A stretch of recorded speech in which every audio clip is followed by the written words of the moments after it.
Catholic versus St. Peter's Prep, and followed this afternoon by Lincoln versus Dickinson. With me in the booth is my colleagues Jim Haig and Paul Giorgio. Jim, what do you think of today's matchup?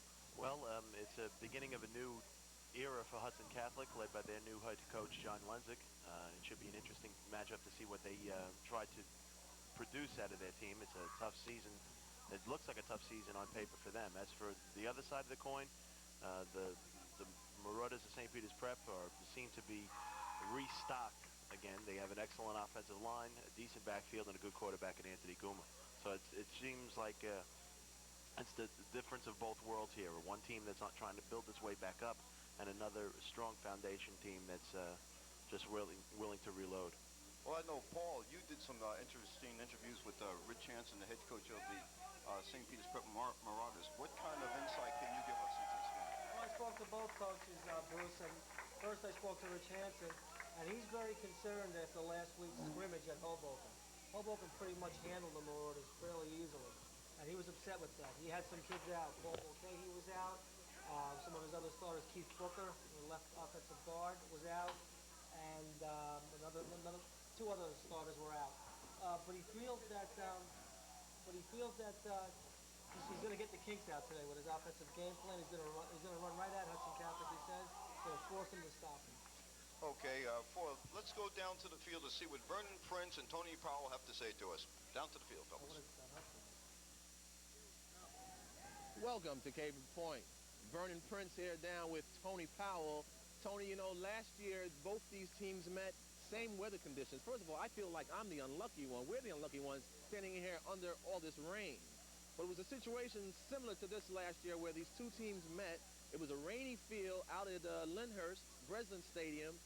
St. Peter's won by a score of 40-0, and I'm hoping that Jim Lenzik does not want that same result. Tony, tell us about that Hudson Catholic team. Well, Coach Lenzik, John Lenzik, is he's in his first year at Hudson Catholic.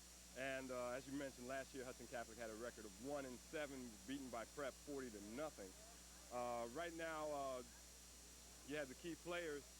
Walter Chwalnik, Sr., is the quarterback for Hudson Catholic, and he's number 16. Roger Avila is another senior. As a matter of fact, all these players are seniors that I'm going to mention. Is the wingback in the backfield. Joining him is Sean Peterson as tailback. And then on the line, we have Jim DeFilippis at center and Mike Kennery at outside tackle. All these men are crucial players in John Lenzik's plan to hopefully defeat Prep today and reverse the trend from last year. Vernon, we were talking a little while ago off camera about the situation with St. Peter's. Take it away for St. Peter's. Why not? I tell you, St. Peter's last year, they pretty much beat everyone. They were 9-1 last year. They won their division, went on to the state playoffs, and lost that game to Del Barton in the playoff game. And if you ask Rich Hansen, how are you going to improve on last year's situation, he told me, we're going to start off like we're just a new team. You know, we're not trying to improve on last year. We are going to be a different team, and we're going to come out there and try to really do a little better than last year, which means they might go undefeated. But when you're talking about key players for St. Peter's, you start right off at the quarterback. That's Anthony Guma. He is number 7. He was the quarterback last year also for St. Peter's, so he's got a lot of experience, and that should help him in a game like today. Also, when you talk about St. Peter's, their running back situation last year was fantastic. They had the Brian Cosmores, the Manny Proenzas, and the inside-outside tandems of Proenza and Joe Fields, I believe his last name was. Joe Fields, right. And they are not around here anymore. Those guys have moved on. Running back situation is a whole lot different now, where at the fullback position will be Ted Schroeder, and at halfback, Paul Mulcahy. These guys are a lot different than the running back tandems of last year, so it'll be very interesting to see how these guys work out. Another key, according to Rich Hansen, is at the flanker position. Number 21, that's Jimmy Francesco. He's a guy who you will probably see a lot of today, catching a lot of passes from Tony Guma. Also, when you're talking about St. Peter's, they were also strong last year on the offensive line.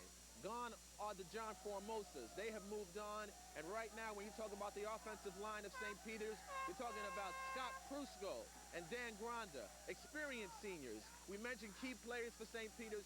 All the St. Peter key players are seniors, and I guess that's how it should be. So that should make it for a very important game and a very important start for the St. Peter's Ball Club. You know, Hudson Catholic, as I said before, is in transition, and it's going to be interesting to see. This is the third coach that they've had in 3 years, and you wonder how that affects the players and how they can come together and gel as a unit when they're facing situations such as playing St. Peter's or anybody else that they play. Again, it sort of reminds me, not to condemn Hudson Catholic in any way, of George Steinbrenner going through managers, although in that case, obviously, it's the case of the owner of the team firing managers. In this case, it's just a situation of them getting coaches who feel comfortable with the situation they find with their players and are willing to stay and work with these boys. Hopefully, John Linzick will stay around and take his team, build them up this year, and improve, change, and come on strong, be ready for years to come. Well, watching them practice, Tony, they seem to be a really fired-up bunch, which should definitely, you know, show some of that fiery spirit on the football field. On the side of St. Peter's, like we mentioned, Rich Hansen does not want to talk about last year. He wants to start on a fresh new slate, and they also look fired up on the sidelines. As you can hear behind us, the crowd is pretty much St. Peter's orientated, and they look like they're fired up, which means we should have an excellent football game. So right now, we're going to take you back up to the booth to 3 guys that I would hate to see on an alley late at night, and that's Bruce, Jim, and Paul. Better known as the 3 Musketeers. All right, guys. Well, I thank Vernon Prince and Tony Powell for an excellent interview, and that was some interesting insight there, particularly, Jim, when he mentioned about Hudson Catholic having 3 coaches in the last 3 years. Your comments? Definitely. There's the adversity that a high school student has to go with. There's so much comfortability with having the same coach there, and you know, nowadays football is not a 3-month-a-year sport. It's now, you know, you have to think football 12 months a year with all the weightlifting and weight training and workouts that are done in the off season. And not having the familiarity or not knowing, this team did not know who their head coach would be until around August 10th. There was first Joe Ascalise left and took a job at Manchester High School. Then Len Anglin, the former coach, took the job back again and then resigned a week later for personal reasons. And that left the position open for John Lenzick. So it was a very tough situation. A lot of these players didn't know what was going to happen. They went from Joe Ascalise to Lenny Anglin to John Lenzick in a matter of 3 weeks. And that's, you know, when you're an emotional sport like football, it's very tough to get the most out of your players motivational-wise if they don't know who they're going to be playing for. So that was a very tough situation for most of these kids, and it's a lot of adversity for them to come through. You're right, and I know that Paul Giorgio spoke with John Linzick exactly on those points, and what did he have to say to you, Paul? The first thing he wanted to do was instill in the boys a winning attitude. Okay, he feels they're a Group 4 school, they're a big parochial A, they're a Group 4 school, they've got nowhere to go but upward, and they should be upward. He feels they have enough boys in the school to have a good program, to get a good program going. And he feels that if he stays there and gets that program going over a continual basis, that it's going to happen. It might not happen in 1 year, but it's going to happen. But he is still looking to having a good season this year. He's not writing this season off.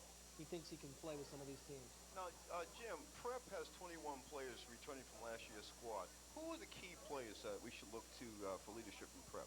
Okay, there's no question that high school football games, especially in Hudson County, are won up front. And that's why I think the Marauders are the #1 returning team in Hudson County, mainly because they have 3/5 of their offensive line returning. In Scott Prusco, who's getting some feelers from Division I colleges. He's an excellent tackle, excellent blocker. Dan Granda, who's just one phenomenal athlete. He's also an excellent wrestler as well, and he'll be playing at guard.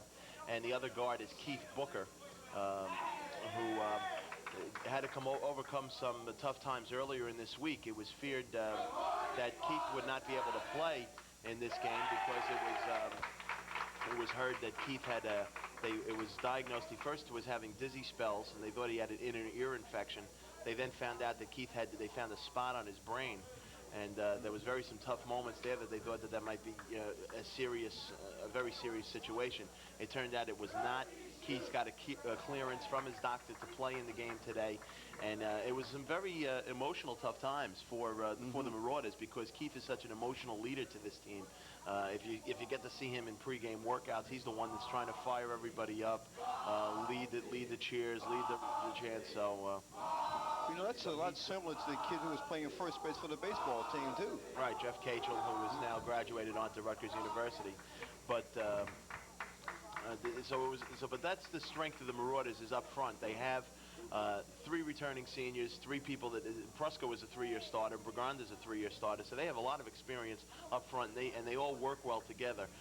And along with Bill Hoffman, who now takes over for Jimmy Gordon at center, and Ante Benzija, who takes over who's got some awesome shoes to fill on that offensive line, taking over for lineman of the year last year, John Formoso. But I think that's why the Marauders are the team to beat in Hudson County this year, because of their strength up front. That's where football games are won, and I think that's where the Marauders are going to win a majority of their games. Just watch, if the viewers at home today, if you're just watching the game, watch the way they penetrate off the snap of the ball, and they carry their blocks out 2-3 yards downfield, and that definitely helps blocking holes and going on, to carry out the block further on down the field. So I think that's where you would see the Marauders dominating this year, will be up front. Okay, Mr. Giorgio, who can we look to from the Hawks team to combat that explosive attack of the St. Peter's Prep Marauders? Okay, the Hawks are gonna counter the St. Peter's attack with a defensive front that's got some pretty good size. You've got Mike Kinnery, a 6'2", 265-pound senior defensive tackle.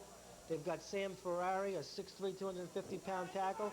And they got what they feel are 2 of the better linebackers in the county, and Jim DeFilippis and Jason Dembowski, who are both 2-way starters, by the way. So Hudson they don't feel like Prep is explosive. They feel that Prep is a grinded-out team. They think they can put a little stop to that grind-out game, and they think they can succeed at it. Well, what about on offense? What can we look for from the Hawks on offense? I mean, what offensive weapons do they have? Well, from what Lenzik told me, they're going to start out running the ball at St. Peter's.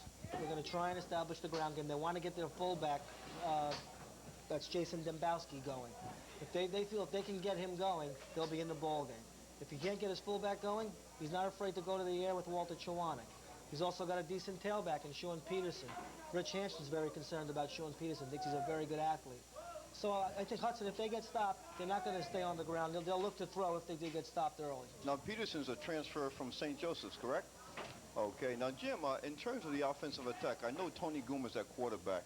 What can we look for from this young man as far as leadership is concerned? Okay, well, he definitely is a very strong leader. He started the last 5 games last year, so he had some experience under his belt. But I think what the key to this Marauder team, not like other Marauder teams of the past couple of years, is even though last year they had an incredibly potent rushing game, I think this team is going to throw a little bit more and use Goomer's talents. Okay. He scrambles well, he throws off the run well. You're going to see a lot of little option passes. His favorite receiver and probably his best friend on the team is Jimmy Francesco. So the 2 of them will hook up many times this year. I look to them to be a very potent passing combination, Goomer to Francesco. However, you just can't take away when you have a strong offensive line, you have to utilize what's safe, and what is safe is the run. And it's Hudson County traditionally has been 3 yards in a cloud of dust. Well, this is not going to be any exception at all. In a year of incredible backs all throughout Hudson County, St. Peter's Prep has a very good, as we're waiting the Marauders to come onto the field to start this game, the Marauders definitely have a good balanced rushing attack with Ted Schroeder at fullback, who saw some action at the end of last season, and Paul Mulcahy, who Rich Hanson is very high on. He's a very high-strung kid who's I think he's going to have an incredible season this year. And so that, even though Manny Parenza, Joe Owens, and Brian Cosmore are gone, the Marauders are not crying over spilled milk and thinking that their rushing attack is gone, because they have 2 capable running backs in Schroeder and Paul Mulcahy. And I know by the time by this game is over, you're going to see other running backs that are going to get their chance to play in this game for the Marauders. So we're going to see a whole host of new names by the time this game is over. Well, I agree with you on that score, and as you saw previously on our cameras, the cheerleaders of St. Peter's Prep waiting for the St. Peter's Prep Marauders to take the field. The Hudson Catholic Hawks are already on the field. The officials are on the field, and here come the St. Peter's Prep Marauders. You hear Jim Haig's fans in the background? A boisterous crowd, mostly St. Peter's Prep. As they're very enthusiastic, ready for the kickoff. Well, everybody's enthusiastic and gung-ho before kickoff number 1. Last night here at Caven Point Field, we had North Bergen and Snyder playing, and Snyder for the first 2 plays of the snap of scrimmage looked excellent, and then the third play was a 60-yard pass, and then it went all downhill. So it should be interesting to see how high the emotional level Hudson Catholic can keep, and I think that's going to be a key as we see Rich Hansen and his staff enter the field. The emotion is going to be a very key factor early on in this game. It's going to see how much Hudson Catholic can stay in the game on pure emotion alone, because physically it appears on paper that they're outmanned, and especially experience-wise, they're also outmanned. Paul, your comments on that? Hudson is outmanned, as Jim said. That's true, but I feel Hudson has the emotional edge. Okay, I'll start Spangles Banners national anthem as we take time off that.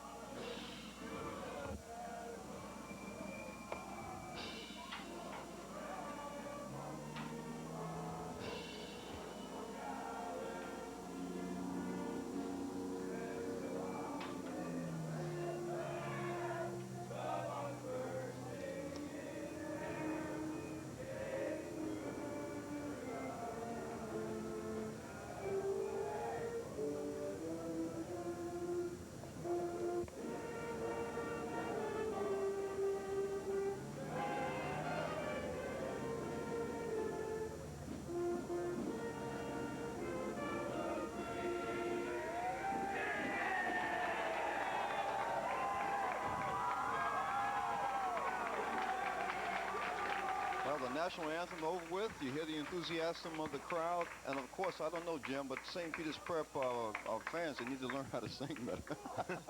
As I was saying, Bruce, I felt Hudson has the emotional edge for one reason. They've only won 1 game against St. Peter's in the 80s. They have a new coach. He's enthusiastic. He's got the kids pumped up to play. He thinks he can get the program going in the right direction. I'm going to give Hudson the emotional edge. Okay, now we have the captains going out on the field for the toss of the coin to see who receives the ball first. But in our booth is a celebrity that everybody knows about. The Farr is here today, viewing the game from upstairs. And of course, our dynamic duo who did that exciting interview at the beginning of the game, Vernon Prince and Tony Powell, are with us as well. So, ladies and gentlemen, sit back, relax, because we have a good treat in store for you today. It's a doubleheader, Jim. That's right, and what a way to start off the high school season with 4 Jersey City schools all battling it out. 2 excellent rivalries. The Hudson Catholic St. Peter's Prep rivalry has been intense for many, many years. And of course, Dickinson and Lincoln, which is the second part of our doubleheader today, is also a very intense rivalry.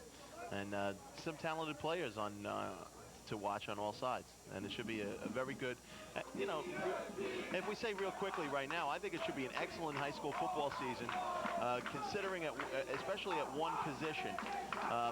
Throughout Hudson County, there are a host of excellent running backs, and just to mention a few that people should watch all through the years, Paul Mulcahy here for St. Peter's Prep. For Dickinson, Tyrone McClary. Ferris has Calvin Johnson. Hoboken has Dwayne Peterson.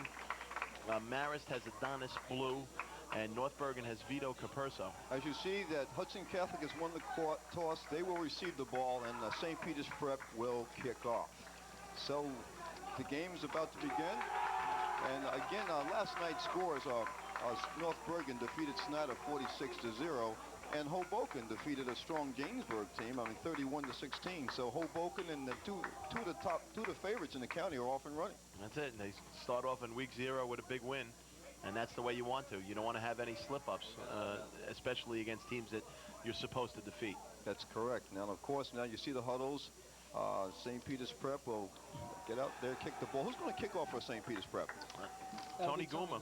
Goomer does everything, doesn't he? From pitching baseball, from hitting the base, from doing everything. Quarterback. What doesn't Tony Goomer do? He won't sell popcorn at halftime. Well, he'd probably be a little too tired for that. Okay, you see the Hawks and you see the St. Peter's Prep and Hanson getting last-minute instructions as the kickoff team takes the field. So deep for Hudson Catholic. For the Hawks. You have 3 people deep on that field. Okay, who are they, Paul? You got Sean Peterson, Jason Seek, and Chris Rivera. Okay, and of course, you know, in the kickoff teams, these specialty teams, they have their lanes to fill, and they're supposed to stay in their lanes and then attack, go to the ball wherever it's kicked. Let's see what happens here. It'd be interesting to see what Hudson Catholic does the first time they get the handles on the ball. Okay, a year ago in this game, Prep won the kickoff. Paul Mulcahy took the opening kickoff and ran 80 yards down to the Hudson Catholic 15. Prep went in one play later. It was 7-0, and that just started the steamroll in action. Here we go. And here's the kick. Short kick. It's fumbled by 51. He dives on the ball, and Hudson Catholic will have the ball in play around the 30-yard line. That was a heads-up move there by Reggie Avilas, number 51, knowing that he's not well known for his hands. He bopped the ball, but just fell on it, and Hudson Catholic had pretty decent field position at their own 30. They certainly do. You know, there's a slight drizzle and there's a slight breeze, so I don't know if it's going to have any impact on the game, but we'll see as the game develops. As we see Hudson Catholic putting the ball in play for the first time.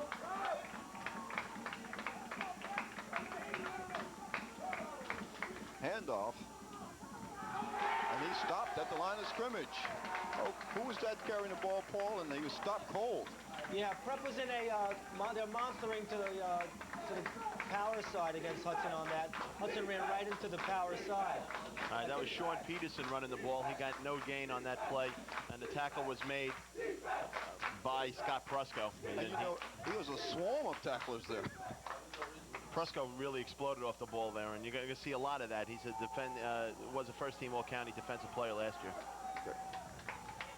Okay, second down, 10 yards to go for Hudson. Handoff to Peterson, and he gains about 4 yards on the play.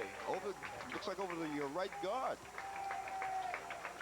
Okay, that was number 32, Wayne Reynolds, and he gained about 3 yards on that play. Okay, so that'll be second down and about 7 yards to go for the first down. Oh, 3rd and 7, I'm sorry. 3rd down and 7 yards to go for Hudson Catholic. In a situation like this, will they pass, Paul? Possible. John Lindsay said they will throw the ball if they have to. Let's see if he does.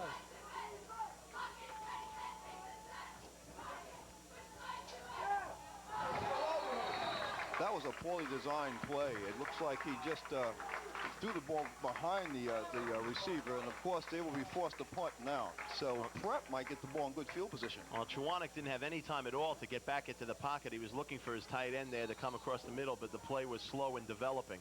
And a play like that's got to be very quick in taking place. There's got to be some play action on it, and it didn't fool the Prep defense. No, it's got to be a quick popper, right over the middle there. Yeah. Dembowski back to punt for Hudson Catholic. There's the punt. Got a chance. Oh, it's fumbled. Picked up, recovered, and he's pushed back, and he's thrown down on his own 25-yard line.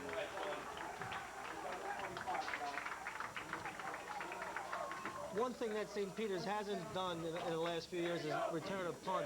They're very conservative about their punt return team. They pass block and just try and control the football. They don't try to set up a wall to get outside or anything like that. They just want to get the ball and get as much yardage as they can. Well, it looks like John Francesco lost some yardage on that play. He ran back about 5 yards and was tackled, trying to avoid the tacklers. So Prep will put the ball in their first down. The first time they'll touch the ball offensively. It's first down on their own 25-yard line. Okay, look immediately for ball control from the Marauders trying to run the ball. Hudson starting out in a 4-man front, Bruce. There it is. And a 11-yard gain. Excellent running by Paul Mulcahy. As you stated, Jim, they control the line of scrimmage here. You could have driven a Mack truck through that hole. And that's what you want to do, establish the running game early. Just take it right to Hudson. I mean, they got that, they have their work cut against them. And when you have an experienced line, just blow open those holes. And that's exactly where he ran. The familiarity hole opened up by Prusco and Granda. Yes, it was a big hole. Again, now it's their first down. This one is up the middle. And again, it's Mulcahy on the carry, and he gained about 4 yards on the play. Hudson's come out in a 4-man front, Bruce. I think they're trying to confuse Prep a little bit. most of Prep's plays usually are geared against a 5-man offense. If the defense goes to a 4, the linemen have to do a lot of talking about who they got to block. So Hudson's in that 4 for a good reason. Okay, will you see them go to a 5-man front at times? They'll go to a 5, yes. But right now they're in a 4. You can see it, and they're sending the linebackers. Okay, so there'll be second down and about 6 yards to go for a first down. Looking pass. Oh, and he drops it. Nice looking pass, just at the tight end dropped the ball. Well, that was the way I think John Lenzik wanted his tight end slant to run beforehand. That's right. And it just didn't materialize in that way. Well, it was run to perfection. It's just that Chris Martin, the tight end, just couldn't hold on to the ball there. Fine hit on that play by Jim DeFilippis. The fine throw by Goomer too. Right in the numbers. Right on the numbers. We got a 3rd and 7. 3rd and 7 yards to go for St. Peter's Prep to get the first down. It's that counter tray now. That's McCahey with the ball. Good cut. Good cut, and he's close to the first down. Looks like he has the first down. It's going to be close, Bruce. Excellent block by Teddy Schroeder on that sweep play. Yes, first down. First down, as you see, the ref gives the signal for a first down. Excellent block is right. I mean, that play developed so well. And Mulcahy cut it the right way. Ted turned the defensive lineman out. Ball cut it back inside. Mulcahy already in his first 3 carries, he already has 22 yards. So he's off to a fine run, but he's a fine start, but he is really running well. First down. This is Mulcahy with the ball. He follows his blockers. Gets it. Mulcahy's a fine runner. He was one step away from eluding that tackle, and he would have broken. There was no one in front of him if he had eluded that other tackle. Nice run by Mulcahy. Another first down for St. Peter's Prep. Especially, you got to be impressed with the way Mulcahy is cutting against the grain. First picking up his block and then giving that little shuttle step and cutting against the grain. And that was the last 8 yards of that run was just pure Mulcahy speed. Certainly was. But look at the precision as well, which the offensive line of St. Peter's Prep is working. Handoff again to Mulcahy. A one-man show out there right now with the. Okay, he gains about 5 yards on the play, so it'll be second down and 5 yards to go. Again, that offensive line is controlling the point of attack. They're controlling everything. Rich Hanson's doing exactly what he said. He's going to run right at Hudson. He's done nothing but blasts and powers. Basic game plan out of the I formation, and right now Hudson can't stop them, but they're getting some pretty good linebacker plays. Otherwise, we'd have a couple touchdowns. And, you know, just what Jim stated, that they're going to run the ball, they'll pass when they have to, but they'll just run the ball down your throat. And that's effective. You know, that's Hudson County football for you right there. There's a flag on the play. Let's see what the referees call. Well, if Ben Dreif, the NFL official, was doing this game, he'd say illegal motion on the offense, a whole bunch of people. But looks like a legal procedure there, and that'll be against Prep. So that's the first penalty of the game. Speaking of the officials, Bruce. Okay. Excuse me. We have Jack Benkin, the referee from Montclair State. Dave Lortz, the umpire from Wagner. Ray Scholes, a linesman from Susquehanna University. And Bob Toohey is the line judge from the University of Hartford. Very impressive officiating crew. Now we have second down and 11 yards to go. As I said, the first penalty of the game. Let's see what Prep does on this play. Handled it. Bobbled the ball by the quarterback, but Goomer did that on his own. I mean, that was a missed handoff. He bobbled the handoff, but he developed. I mean, again, blocking, and he just ran to the opposite side. I just think that was all Anthony Goomer's experience and knowledge right there, just taking that ball and running for 8 yards. Prep was going to throw the ball on that play, Bruce. They sent 3 receivers downfield. Goomer couldn't get the handle on the snap. Well, it's about third down and about 2.5 yards to go for the first down. So a nice play by Tony Goomer. Again, experience and poise and everything else you want to throw in there. Right, he didn't panic at all. He just took the ball, ran to the outside, and gained 8 yards. That was a good play. Handoff. Big gain. Big gain, and that was by Ted Schroeder, the big fullback. Whoa, he looked like a freight train going down the field. Teddy runs very strong. He's got very, very strong legs, and he runs the way you want a fullback to run, like a Larry Zonka, you know, head down but shoulders straight, that he'd be able, if a tackler comes to him, he'd be able to hit the tackler and just keep going, and that's the way he ran there, gaining 8 yards. He gained about 8 or 9 yards on that play, and another first down. So it's been ball controlled by the St. Peter's Prep Marauders once they got their hands on the football this far. First down. Pass formation now, Bruce. Let's see if they do it. Well, Schroeder again. Oh, look at that. 2, 3, 4 tacklers to bring this young man down. Larry Zonka. They lined up in a passing formation, but gave the ball to Schroeder. Trying to get another angle against the Hudson defense. Well, right now they seem to be. They seem to have all the angles on the Hudson defense at this point. They're just driving the ball down the field. Okay, good defensive play on that part by Mario Scansilapore. And I'm sorry if I butchered that. Scanklapore. Scanklapore or Shanklapore? What is it? I don't know. I'm sorry if I'm butchering that name, Mario. If you were a Polish name, I would have it down, but Italian names I have a tough time. Second down for Prep. I see rolls right. And Guma, there's a flag on the play, though.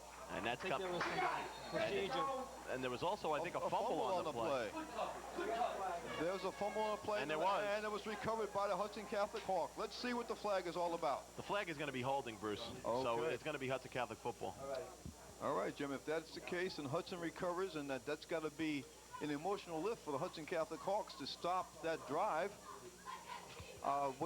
That ball was fumbled by Tony Guma. On the scramble, and it was recovered by big Mike Kennery. Oh, Mike Kennery, that's the stud for the, they called him the stud on the Hudson Catholic football team in terms of the defense. So Kennery recovers the fumble, stops the St. Peter's Prep drive as they almost consumed all the time in the first quarter with that drive. It's a big letdown for the entire Prep team. They were just moving the ball at will, and to lose it like that. And it's also got to be a huge emotional uplift for Hudson Catholic after getting the ball stuffed at them for 7 consecutive plays to come away, and there were no points put on the board by the Marauders.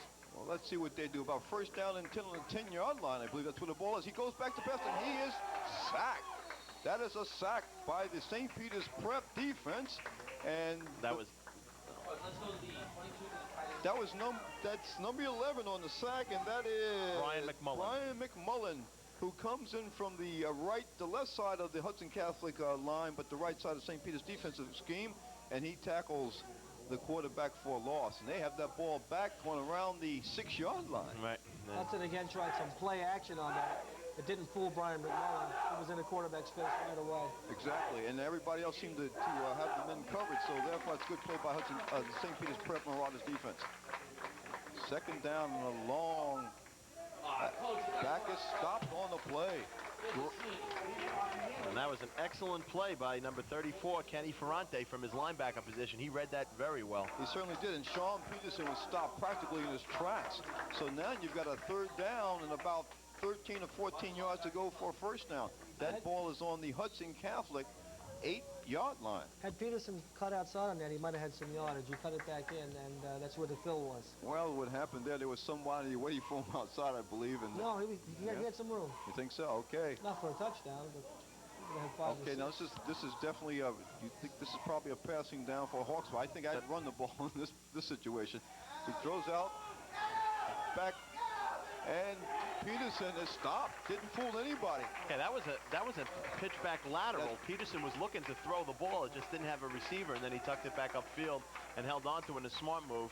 And then, but that play was strung out very well by number 30, Timmy Hawks. Would you think that's a dangerous play back in your own around the 7-8-yard line? Because if he drops that, that's it can be recovered by the defense. That's correct. But I guess John Lenzik has faith in Sean Peterson's hands, and he did catch the ball. And he did. And if he has in his repertoire that he could throw the ball, then obviously he has a lot of faith in his knowledge of the game. Absolutely.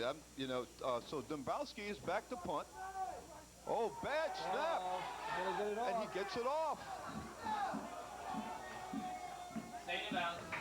It'll be stopped in play on around the 27-yard line.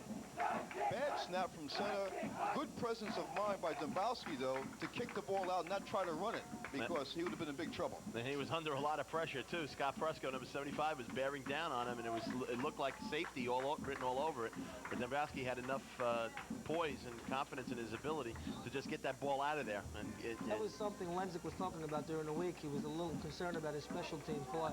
So we just found out one of the reasons why. First down for Prep on the Hudson Catholic 27-yard line. Hand off to Mulcahy, and Mulcahy goes up Great blast play again. Great blast play for approximately, looks like he gained about 4 yards on the play. But you know, twice Hudson Catholic Hawks have had the ball, and they haven't gained any yardage. They haven't gained a first down. No, they have not. So now that was about a 6-yard gain. Looks like it's second down and 4 yards. He gained more than I thought on that play. That Mulcahy's a strong running He's back. strong and he's quick. He reminds me of Joe Owens a lot. Oh, okay. But that offensive line is really aiding them, though, in opening up those holes. That's the Hudson's hit key. a 5 now, Coach. Oh, he had him open, but it just was a poorly thrown ball by Tony Guma. It looks like he just didn't have the handle on that pass. Again, the tight end slant was wide open there. He just overshot Brian Martin with that. Not a bad attempt there with a 3rd and 4 situation. You could still get your 4 yards. Mr. Hake, I have a request by Mr. Eddie Foote to ask you who the #1 football team is going to be. St. Peter's Prep.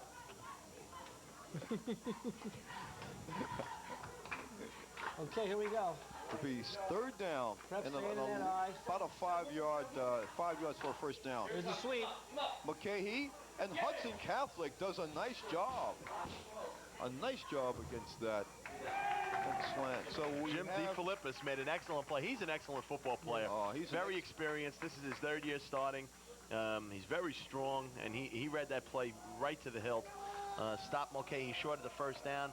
It should be interesting to see if they're going to try the field goal with Guma here, or will they go for it on 4th down? And they look like they're going to go for they're it. going They're for probably going to go to the power eye. it's about a long 1.5 yards. And Yeah. They're going to go short yardage, power eye. This is their bread and butter on the goal line and short yardage. There's a flag on the play.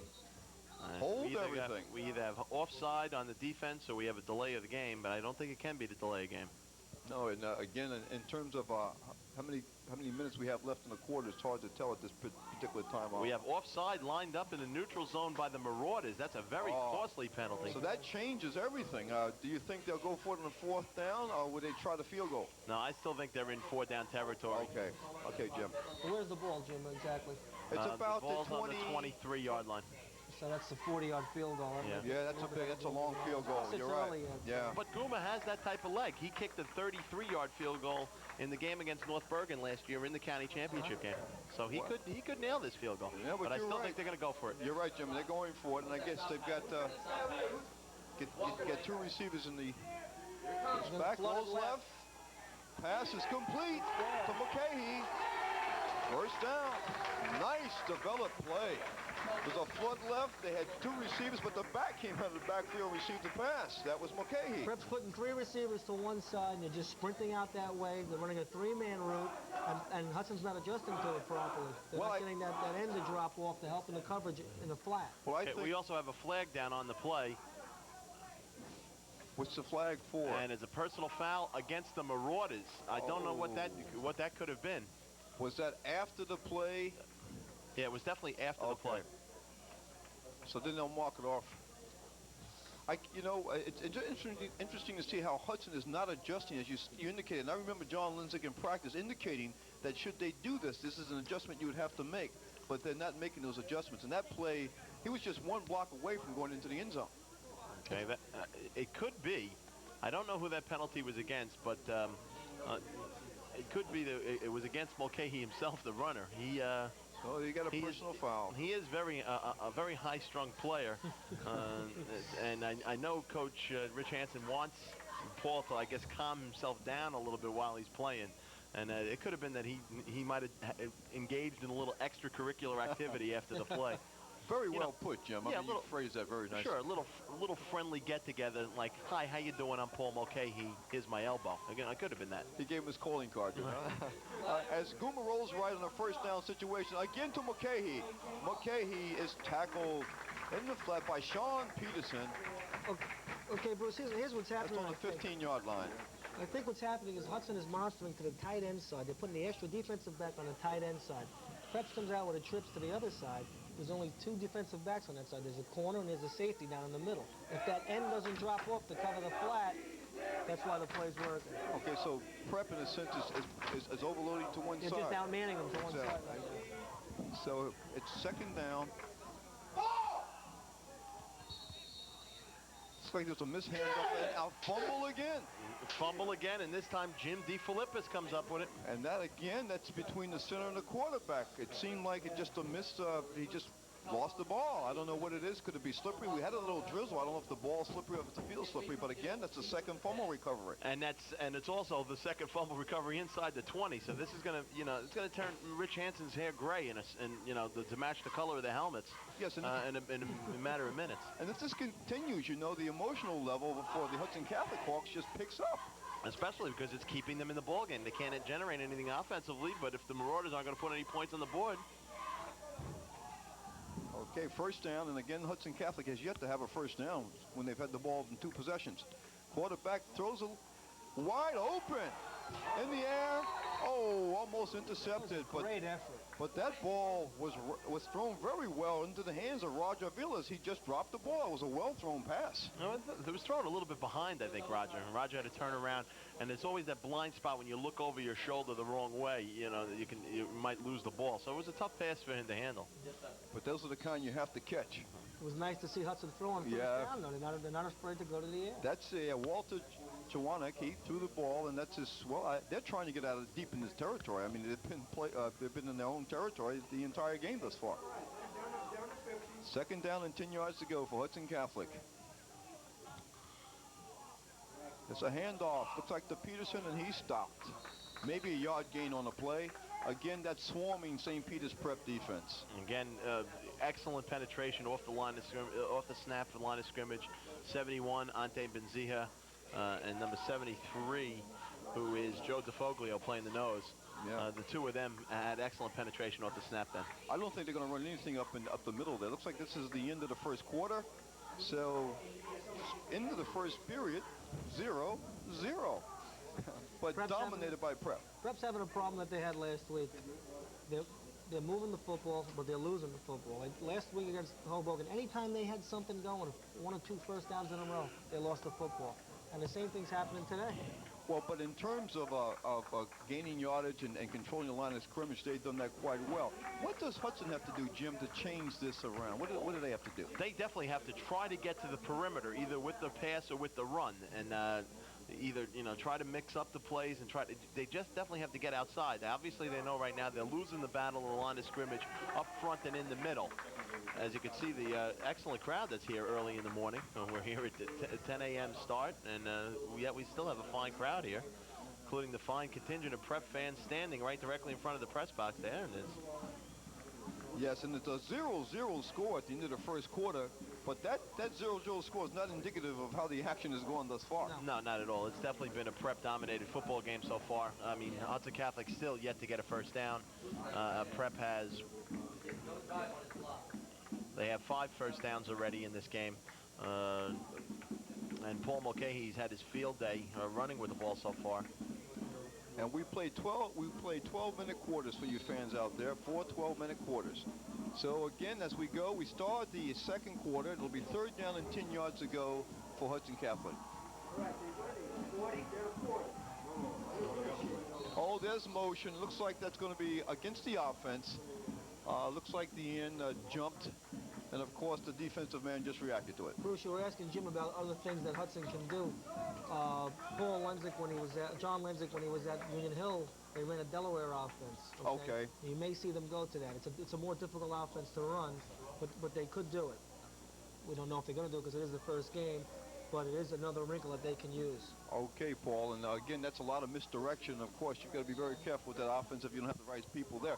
Okay, it's third down and 15 yards to go from their 12-yard line, deep in Hudson Catholic territory. That seems to be the story so far of this game. That's it, but there's still no points on the board, so they're in this ball game. It's a tie score.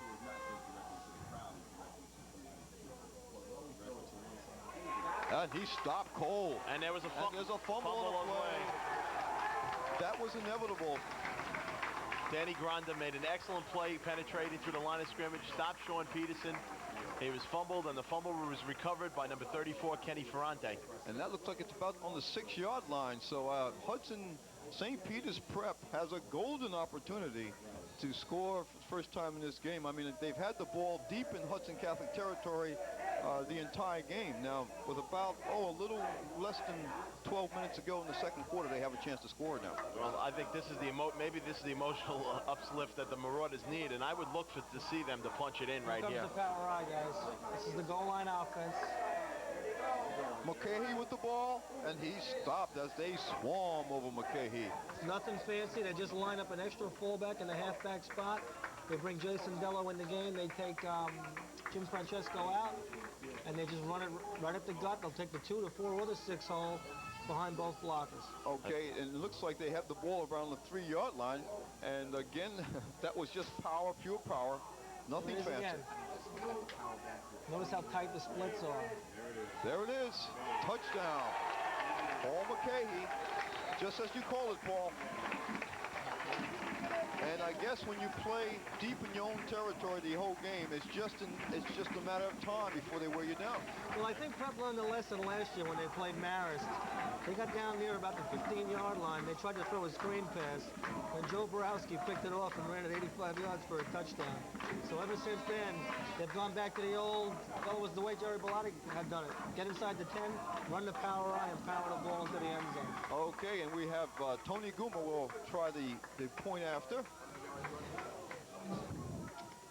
Chris Martin's the holder. Okay. All right, that one real quick as we see the kick. The kick is up, and it's good. Good penetration by the Hudson defense. But if you can get that kickoff in under 2 seconds and make a halfway decent block, and we used to practice this all the time on the field, you just get a piece of that guy on defense. If you can get it under 2 seconds, the exchange and the kick, it's not going to get blocked. So it's now 7-0 St. Peter's Prep. And you mentioned before a guy by the name of Joe Borowski. Mr. Borowski is now, speaking of the man in the booth, Mr. Eddie Ford, Mr. Borowski will be pitching baseballs for the Chicago White Sox, next year. But again, St. Peter's Prep just eventually wore down Hudson Catholic. It was a valiant effort the first quarter. Now it remains to be seen whether or not Hudson can maintain that intensity. Well, obviously, they're not getting anything done offensively, and now you're in a hole 7-0. You got to get something on the board, and you're not going to be able to you're not helping yourself by fumbling on your own 6-yard line. Real quickly, statistic-wise, Paul Mulcahy has 9 carries for 57 yards and has caught 2 passes for 21 yards. So Paul Mulcahy has become the Brian Cosmore in 1989 already. Kickoff by Guma, and it's received on the 25-yard line by Hudson Catholic, and that ball was caught. Jason Dembowski. Jason Dembowski, who seems to be doing everything as Goomer is doing everything for St. Peter's Prep. I don't know if Goomer is kicking short by design or if he's just having trouble getting the ball down the field. They may be afraid to get it down to that 3 deep return situation. Well, too, he's doing everything. I mean, the guy's quarterback, and he's kicking extra points. So tired. Okay, so Hudson Catholic will have the ball on about their own 27-yard line. First down, 10 yards to go. Again, they don't have... in the eye. Okay, they're straight in that. Inside handoff, nice fake, but it didn't go anywhere. And there's another fumble. St. Peter's Prep. This one's recovered by Keith Booker. Again, when you try all those misdirections, particularly on a young team like Hudson, those type of things could probably happen. But give St. Peter's Prep defense credit. They're fried up now. 7 points, come to play ball. Turnovers are so important on any level in football, particularly in high school. I think if Hudson gets their first down, that might motivate them too. But again, it's been their defense thus far. It might be too late now if they keep turning the ball over there. Again, this is giving the Marauders an excellent chance to score as they get the ball on their own on the Hudson Catholic 31-yard line. A man in motion for St. Peter's Prep. McCahey with the ball. Nice move by McCahey. Nice move, and he carries the ball to the 35-yard line.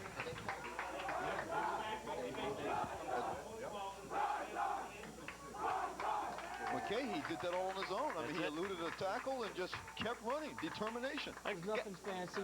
Also, sorry, Paul. Jim, go ahead. You got to give the Hudson Catholic tacklers credit. They didn't give up there. No.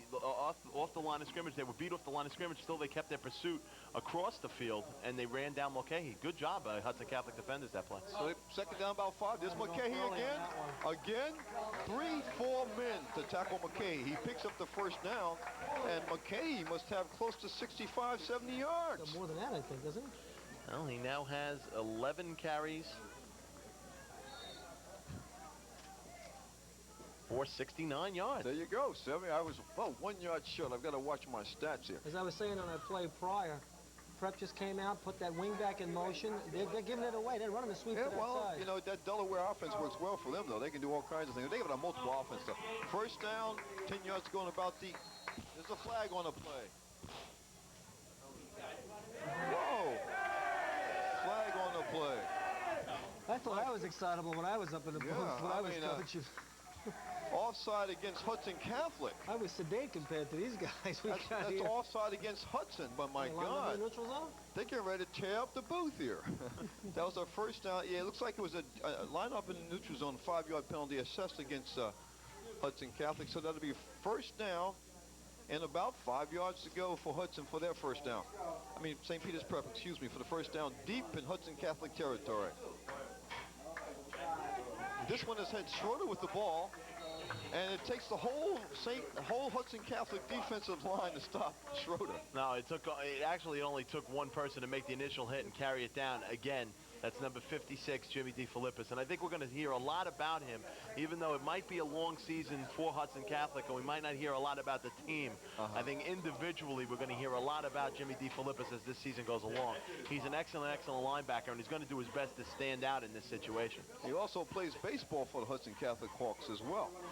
He made an excellent tackle on that play, took Schroeder straight on, and Schroeder gained 3 yards, but still, DeFilippis made an excellent tackle. So second down, about 1.5 yards to go for the first down. They can get a first down without scoring a touchdown. Mulcahy.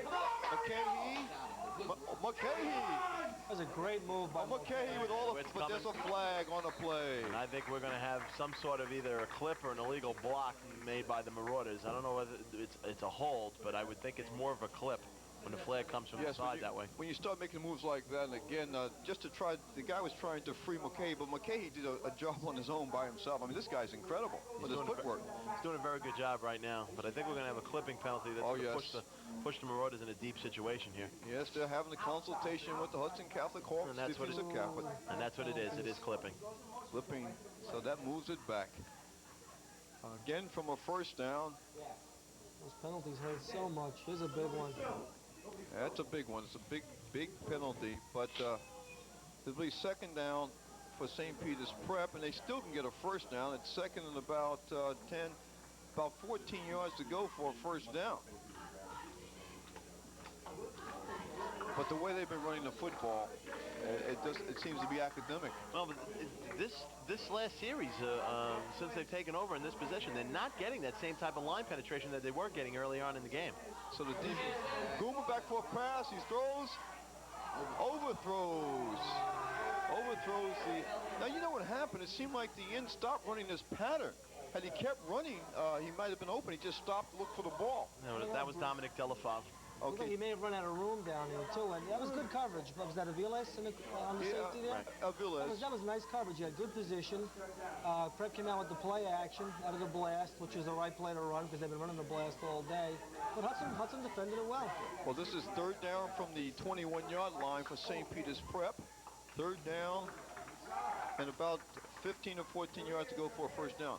Pass. It's complete. Excellent play. Excellent play by Jason Seek on that play. He came up and he stuck Jim from Sesco. Nice play. But they pick up some yardage on the play. They pick up about 5 yards on the play. So it'll be fourth down. What do you think Prep will do? Will they go for the... I think we might see Guma here. Okay, looks like they're going to go for it. No, they're going to go for it. Looks like they're going to go for it. Doesn't look like there's any field goal. Bruce, Jimmy Francesco was having trouble with his ankle all week, and he's having trouble today. They just took him out. He's really hurt. Well, Jim Seek gave him some trouble when he hit him with that. That was an excellent tackle. Guma rolls left. He's rolling. He still has the football. And Hudson Catholic stops him before he reaches the first down marker. They strung that play out very nicely, the Hudson Catholic defense. I think Guma was trying to go throwback to his tight end across the field on that.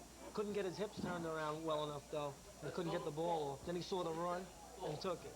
Well, they stopped him about 5 yards short, so it'll be Hudson Catholic's ball as the defense, as Jim stated, they have stopped that penetration of the St. Peter's Prep Marauders offensive line. Yeah, there's no question that the glaring holes and the 2-3 yard surges have stopped. Hudson Catholic's dug in and is now standing up tall in the battle of the trenches. Well, first down on the 11-yard line, deep in Hudson Catholic territory again, and as the referees call timeout, there's a football on the field. Well, there should be. An extra there really should be. I think if there was a basketball on the field, then we might have to get the Ferris Bulldogs out here or St. Anthony's. Hudson's going to play with 2 footballs here and try to elude this Hudson. Well, that might work. St. Peter's Prep offense, but Hudson Catholic with the ball, first down and 10 on the 11-yard line. Up the middle, straight up the middle with the ball. Looks like that was Jason Dembowski. Jason Dembowski on the carry. Tough. We said before the game, Bruce, that they were going to try and establish their fullback. It doesn't seem to be happening for Hudson. They're not getting more than 2 yards of play on that fullback drive. Okay, our clock is not operating here at Caven Point Cochran Field, so we're going to estimate there's probably about 6 or 5 minutes left to go in the first half, with St. Peter's leading 7-0. But that was a 3-yard pickup by Dombrowski, so it'll be second down and 7 yards to go for the first down. Deep in Hudson Catholic territory again. There you go, Dombrowski again.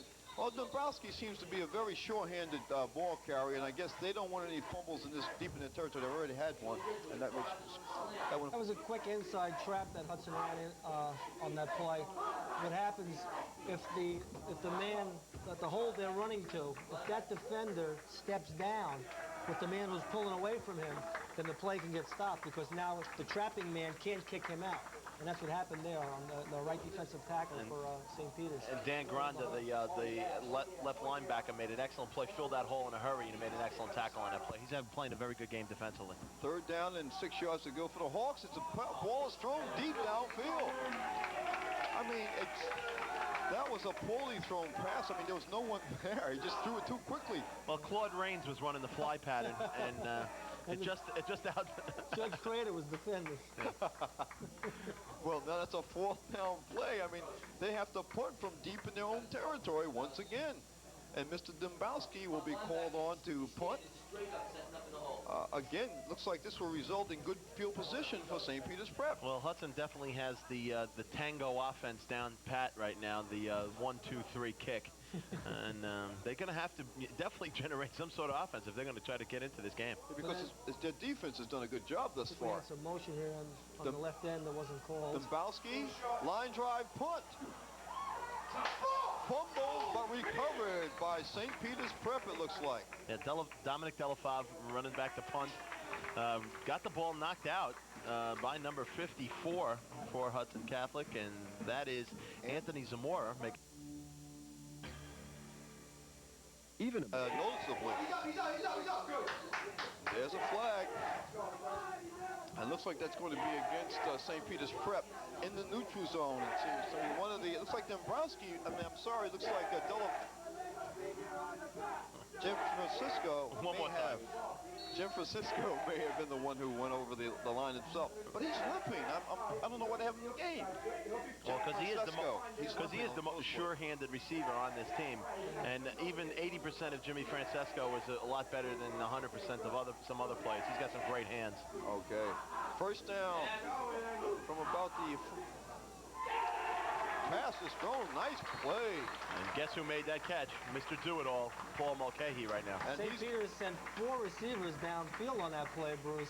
And that becomes a 4 against 3 if you get the time. Yes, now they have the ball on the 20-yard line, first down, deep in Hudson Catholic territory.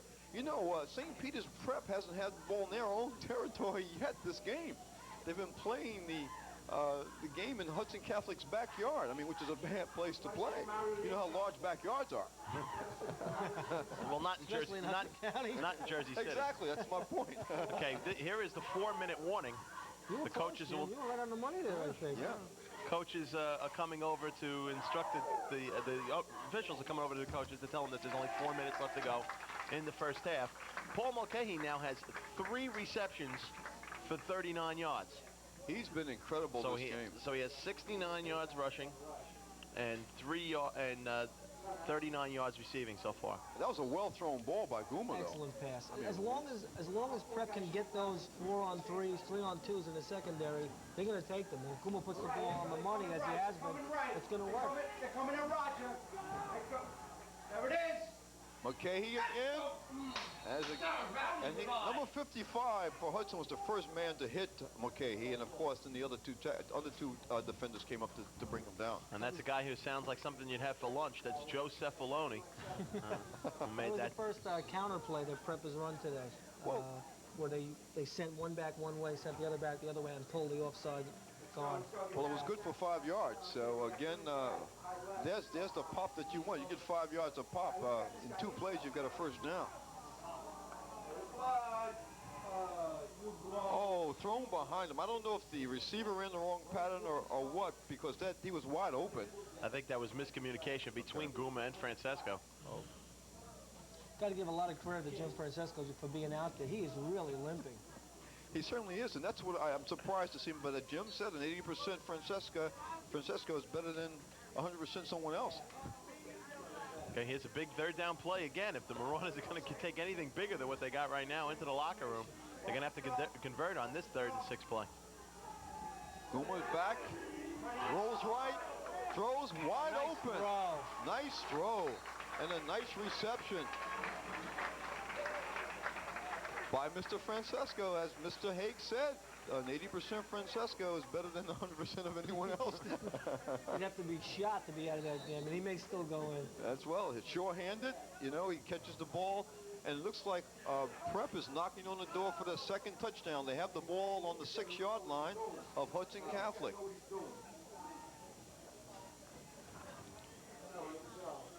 Okay, split backfield. First down and goal to go. Straight dive. Schroeder. By Schroeder. Gains about 4 yards, or maybe less, probably about 3 yards. He's down to about the 3. And who made that tackle again? Number 56, Jim DeFilippis. I mean, he is really playing his heart out right now, and he deserves a lot of credit. Right, and the names you seem to be calling him most often for Hudson Catholic seem to be DeFilippis and Dombowski. You know, those guys seem to be all over the place. Well, those are the ones with the experience. They've been through the wars for the last 3 years, and for their standpoint, it has been wars. When you win 2 games in the last 3 years, it's very tough. Prep showing more confidence now. They're not using the power eye inside the 10. They're going with their straight set. There's Mulcahy, and he stopped. He's stopped by the Hudson Catholic defense. Again, you know, Hudson Catholic, their defense has kept them in the game thus far. Yeah, they are doing a decent job on defense. They were having trouble with the inside game, but they stopped most of the perimeter stuff. They certainly have. Made a couple key passes on 3rd down. And good read on that play by number 45, Roger Avilas. He never left his feet. You stayed with it and stood Mulcahy straight up and allowed him only to gain a yard. Here it is, 3rd and goal. That's about the 2.5. They're staying in the eye. Mulcahy, he's in. And Mulcahy scores. Very close play, but the officials called it a touchdown. All you have to do is break the plane of the goal line with the ball. That's all that's necessary. The play that's called a 26B. It's a 26 blast. Most of the time you want to blast straight ahead. On the goal line, you can run it anywhere, and it's effective. And that time they kicked the end out, took the tackle down, led with the fullback. And Mulcahy just followed with the 6 points. And again, that's his 2nd touchdown of the day. Guma will try for the extra point. Kick is up, but there's a whistle, there's a flag on the play. The play's going to be whistled dead. I think either for delay a game or for motion on the Marauders. So he'll just have to try the extra point. 5 yards chance deeper. they can't be happy with all these penalties. Well, he can't be, but you know, single motion. Again, they're emotionally charged up too, these St. Peter's Prep Marauders. These guys want to win this game big, and they're trying their best, and they're making mistakes. They're kids, you know. That's what's going to happen. So coaches don't want to hear that that rationale, Bruce. I make mistakes in their kids. No, and not after you've had 6 weeks of practice and training camp and all that, and you repetition over and over again. And it's up. See, and it's good. And it's good. Again, So, Bruce, a little bit of penetration, but you get that kickoff quick, under that 2-second mark, you got a chance all the time. well, Goomer has a good foot. I mean, this guy does everything well. But again, it's 14-0 now. St. Peter's Prep has, you know, the score is not indicative again of how Prep has dominated this game offensively. Without the mistakes and the penalties that we talked about, Prep could be out in front of this game by a much wider margin. There's no question. I think John Lundsick's got to thank his lucky stars that this game is not completely out of hand as they go into the locker room at halftime, especially as you can see the crowd in front of our press box really getting into it. Anything for a camera. Especially if the Hawks can get on the scoreboard before the half. If they could somehow get on the board before the half, then I'm telling you, as we look at Paul Mulcahy, the star of the game so far, talking to his coaches, if the Hawks can somehow get on the scoreboard before halftime, then that's going to be a big emotional uplift for them. Much better. Short kick again. Fumble. Picked up. Oh, not a bad run. Oh, he still has the football. And he's tackled from behind on the 40-yard line. This tackles is right. Chris Villarreal, a sophomore, big sophomore, 6 foot, 205 pounds. Ran a lot like a runaway freight train there, and took about 7 to 14, 21 Prep Marauders to take him down. Well, he was determined. I mean, after, you know, it seems like every time a running back drops the football, like Neon Dion did, they're determined to make up for it. Neon Dion, you're talking about a whole different Well, world. he just showed you something there. Oh, yeah. And we got another lining up in the neutral zone, or against the Marauders. And yes. Like you said, Paul, there's no way in the world Rich Hanson's happy about it. And if you could take a look at Rich Hanson on the sidelines, he's livid right now with all these penalties. Yeah, I worked with him and for him. Well, he gets excited. But we heard some show it, but he gets excited. We heard some of his coaches on top of the press box here a few minutes ago. Hudson Catholic has yet to get a first down.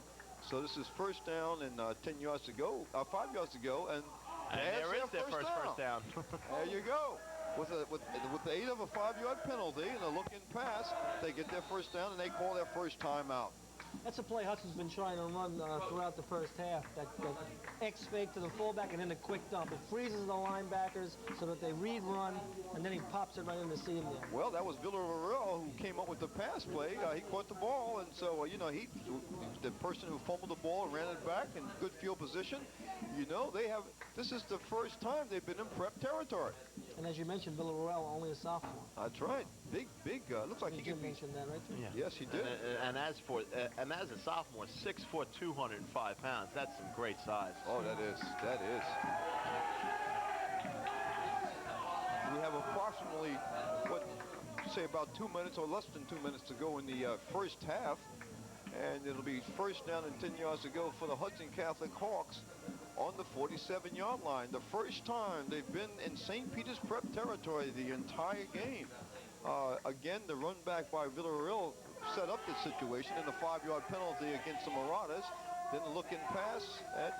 First time they've been in St. Peter's Prep territory. Yeah, a rowdy throng of Prep faithful here, huh? Well, they certainly are. And, of course, they've been directing a lot of their enthusiasm at Mr. Haig up here in the booth. They look here and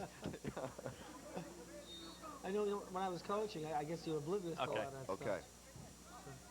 Yeah, well, if there's one thing that St. Peter's Prep has always had, even when I attended there, has been school spirit. They have a great amount of school spirit, always did, even when we had our host of 0-9 football teams back in the late 70s. Yeah, that's true. They really have had teams. Another pass play.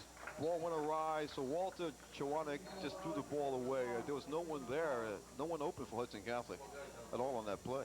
Chawanek looked confused on that Yes, play. he did. He didn't make a good ball fake to the fullback. He looked very unsure of himself. Well, I think some of the St. Peter's Prep And we have a penalty for an ineligible man downfield. No, okay.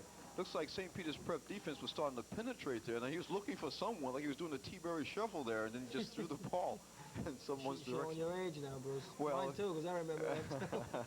Well, remember that commercial about the gum? The Where was cop. it? Good gum. Was that a Jersey City policeman in that commercial? Who's that? Doing that dance? Was that a Jersey City policeman doing that? I don't know. I really don't know who it was, but it was fun. Now we have the penalty assist. How many penalties have we had in this game against Hudson Catholic this far? Jimmy's got to get us for that. Okay, well, we'll update with penalties and statistics and everything at a halftime. Okay. So it'll be second down, about 15 yards to go for Hudson Catholic. Straight drop. Tawanek, oh, Had it in the air. ball is tipped and it's intercepted by St. Peter's Prep. And he's gone. Kenny Ferrante's gone. That is the touchdown. Ball was intercepted around 45-yard interception and touchdown. That's a 47-yard interception return. Kenny Ferrante. Intercepted the ball on the 47-yard line and took it back on a tip pass. Who was the person who tipped that pass? I think it was number 75, Scott Prusco, that got in, tipped the pass, and Ferrante picked it up in the air. I think it was Prusco who made the hit on Tawanek, tipped the ball up in the air. Ferrante came down with it, and then was off to the races, 47 yards for the touchdown. Excellent, excellent touchdown, and of course that's got to be very demoralizing for the Hudson Catholic Hawks. The first time they get into St. Peter's Prep territory, this happens, and now the score is 20-0 St. Peter's Prep late in the second half as Rich Hansen goes out to talk with his troops. What an exciting play. There's two things. Number one, interesting call by Hudson. They sent both running backs into the same flat area. Don't know why. They were right next to each other. Therefore, when Prep penetrated, there were no backs to block. Secondly, Ken Ferrante, I've known him since he was a freshman. One of the hardest working kids on the Prep football team. I'm really happy that he got a touchdown. Well, he's probably happy too now. I mean, the Ferrante family is probably happy as well. Everybody's happy. Well, while we're at it, I think the world is probably happy with Ken Ferrante. No, just kidding. But excellent, excellent play. I mean, that, you know, again, but do you think that was the play that was called by the offensive coordinator, or maybe someone just... There might have been, I think there was a mistake. Okay. Somebody made an execution mistake. One of those two backs. And it had to be, because I don't think you would set up a play like that, but... But still, the play setup, I don't think had to do anything at all with the great defense that was done on that play, both by Prusco getting to the quarterback, tipping the ball up in the air, and then Ferrante having the sense of knowing where the ball was, coming down with it, and then making a fine run after the interception for the touchdown. So the confusion on offense, I don't think had anything to do with the play defensively. I think it had to do with the great defensive play by the Marauders. All What I was right. saying, Jim, is that there were no backs there to block. They're going for the two-point conversion. And McKay, it's no good. So they won. Interesting call. Did that surprise you? I thought he would just kick the extra point. He went for the two-point conversion. He's not really missing anybody. Maybe Francesco, but I'm sure they can fill that spot on the extra point team. So they stopped the Hudson Catholic Hawks defense, holds tough. They keep them from scoring the two-point conversion. So late in the second half, it's 20-0. St. Peter's Prep, their offensive line has dominated the game, and their defensive unit has dominated the game thus far. Right, with only one first down allowed, the Marauders definitely winning the battle of the war up front. And go ahead, Paul. Sorry, I don't think John Lenzik might be a little bit shocked right now.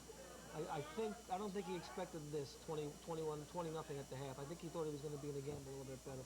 He may be going through a little bit of a shock as a head coach right now. Let's see how he reacts. Well, you know, it's important to see how his kids are going to react now, the players. But that tip play, as Jim alluded to, was caused by the St. Peter's Prep defense, and that was a big play because it was 14-0 at that time with time running out on the clock. Very big play. Oh, there's no, like I said, they had to put points on the board. If they put points on the board, it'd be a totally different game at halftime. Now you're in a hole 20-0. Not much time left to go in the first half. It's a very tough situation for the Hawks to be in. Good kick by Guma. Fielded on about the 10-yard line. And Peterson returns it to the 31-yard line. Nice return by Peterson. Guma seems to be getting his foot into that ball now, and it looks like that's the end of the first half. Yes, sir.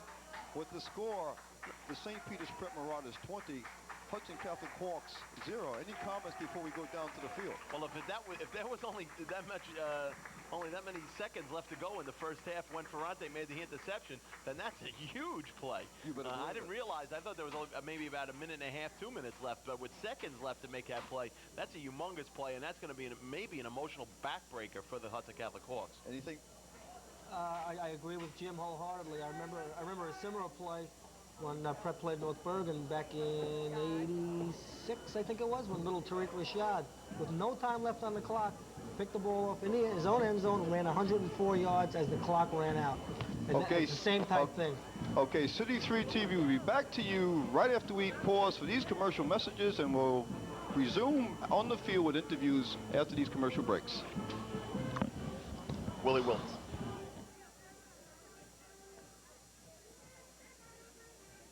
And in a very exciting game here at Caven Point with the score St. Peter's 20 and Hudson Catholic nothing. With us, and we're very happy to have him here, is the new athletic director at Hudson Catholic High School, and his name is Tom Gentile. Tom, it's a pleasure to have you, and we are seeing a very exciting game, and we want to hear your thoughts on the situation. Well, I'm glad to be here, and thanks for all your help. I'm a prep graduate, so this puts me in a tough spot. Being in Hudson for 6 years, I have seen the spirit grow incredibly in the school. The crowd here today is phenomenal, and I'd just like to thank my parents, the kids from the school, my coaching staff, and everyone who's here to help make this a good game. Now, you said you've been with Hudson Catholic for 6 years? 6 years, yes. Doing in what capacity? Okay, I'm an assistant baseball coach for Joe Pope, and I'm a teacher of history at the school. Now, for those of you out there that don't understand what an athletic director does, Tom, I'd love for you to explain that. Okay, basically, I have the scheduling to take care of for all of the games. I have to make sure that all the officials are contacted, make sure that the police are here, the ambulance, all the clerical work. And that's the part of the job that everyone knows. No one realizes that the athletic director also has to be a cheerleader, running the pep rallies, and that's the part of the work that everybody forgets. Everyone just thinks I sit behind a desk. I wish that's all I had to do. Okay, Tom, I noticed that you are on the sidelines over there for Hudson Catholic. And with being on the sidelines, do you see yourself as being a hands-on director? Well, I tell you, whatever Coach Lenzik asks me to do, I'm available for. I've been working with the punters today and the punt return team just so that we know we have enough men on the field. I like to be known as a hands-on person. Yes, I would. What are your hopes for the rest of the athletic program as the year progresses? Slowly but surely, I want us to be back in the #1 spot in Hudson County. Okay, thank you very much, Tom. Okay, thank you for all your help. Bye-bye. Thank you. Okay. Bye-bye. Next we have coming in Father Ed Salmon, president of St. Peter's Prep. Father Salmon, thanks for joining us today. My pleasure. Pleasure to be with you. Good, good. What are your plans or what are your hopes for Rich Hansen as in the role of athletic director, first of all? Rich Hansen is going to contribute as the athletic director in a very, very important way to the overall goals of St. Peter's Prep. And the overall goals of St. Peter's Prep for all of its students is that they will be able to grow and become as fully and truly human as they possibly can. And very much people who are in the service of others. Rich Hansen, as the athletic director, has moved up from the head coaching position.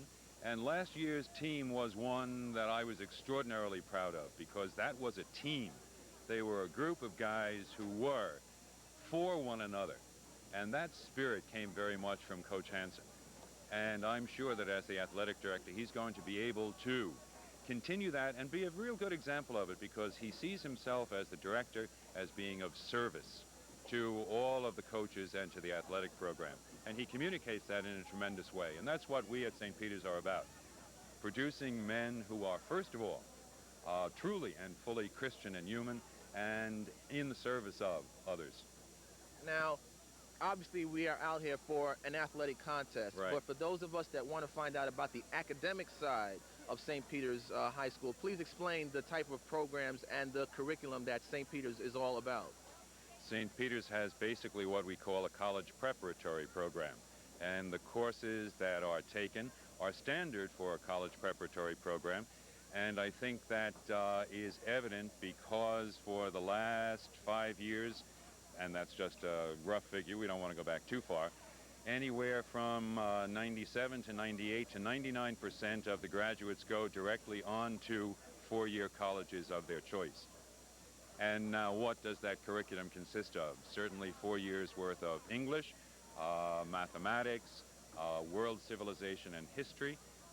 We are happy this year actually to have 28 of the students who subscribed freely and voluntarily to a third year of Latin.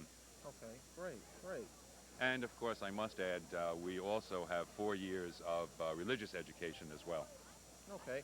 Your thoughts on the first half here out at Caven Point? Well, despite the fact that the weather could certainly have contributed a little better, I am delighted. It's been a great game. I am not going to be one who pretends I know anything that much about football, but it's great to be standing up there and see that, hey, it is 20-0. I think we've got a new sports analyst on the City on the City 3 staff. Father, it's been a pleasure having you. Thank you. And we look forward to a very exciting second half. Great. Okay. Thanks very much. Tony, now we're going to get your sports analyst thoughts, and I guess I can offer some opinions also on the first half of this exciting football game. Well, basically looking at St. Peter's, you have Paul Mulcahy, who's been Mr. Everything, Mr. All-World in terms of running the ball, catching the ball, and just being totally dominating in the first half of this football game. Also, you have, looking at Hudson Catholic, early on their defense appeared to be able to stop St. Peter's inside the 20, particularly in the first quarter. St. Peter's got down inside the 20 twice and held Hudson Catholic, held St. Peter's from scoring in that position. But of course, some problems on offense for Hudson Catholic. Exactly. I think, you know, the main problem with Hudson Catholic was that they just could not beat St. Peter's at the line of scrimmage, and that's where is the most important part of having a successful offense. If you can't defeat the defense at the line of scrimmage, they're going to be in your backfield all day, and that seems to be the problem on the side of Hudson Catholic. Interestingly enough, Tony, in the first quarter, both teams came out with the score 0-0, so Hudson Catholic was giving them a pretty good fight. But in the second quarter, I don't know if you want to say fatigue or lack of some kind of spirit on the side of Hudson Catholic, but they allowed 20 points in the second quarter, and as you mentioned, Paul Mulcahy was Mr. Everything, and then the 46-yard interception by Ken Ferranti really did a number on Hudson Catholic. That broke the back of Hudson Catholic in the first half. I don't want to play Hudson Catholic out, say they're out of this game, but it is pretty bleak for them at this moment because it's 20-0. And they've got a long road to hoe in order to get back. If you were Coach Lenzik and you were in the locker room, what would you give as your advice as your talk to the team there? Well, basically, keep them fired up. Keep them motivated and say, look, guys, you know, okay, let's just go out there and play a game. We can do it to these guys. You look, as I said before, they stopped St. Peter's inside the 20. They have the capability.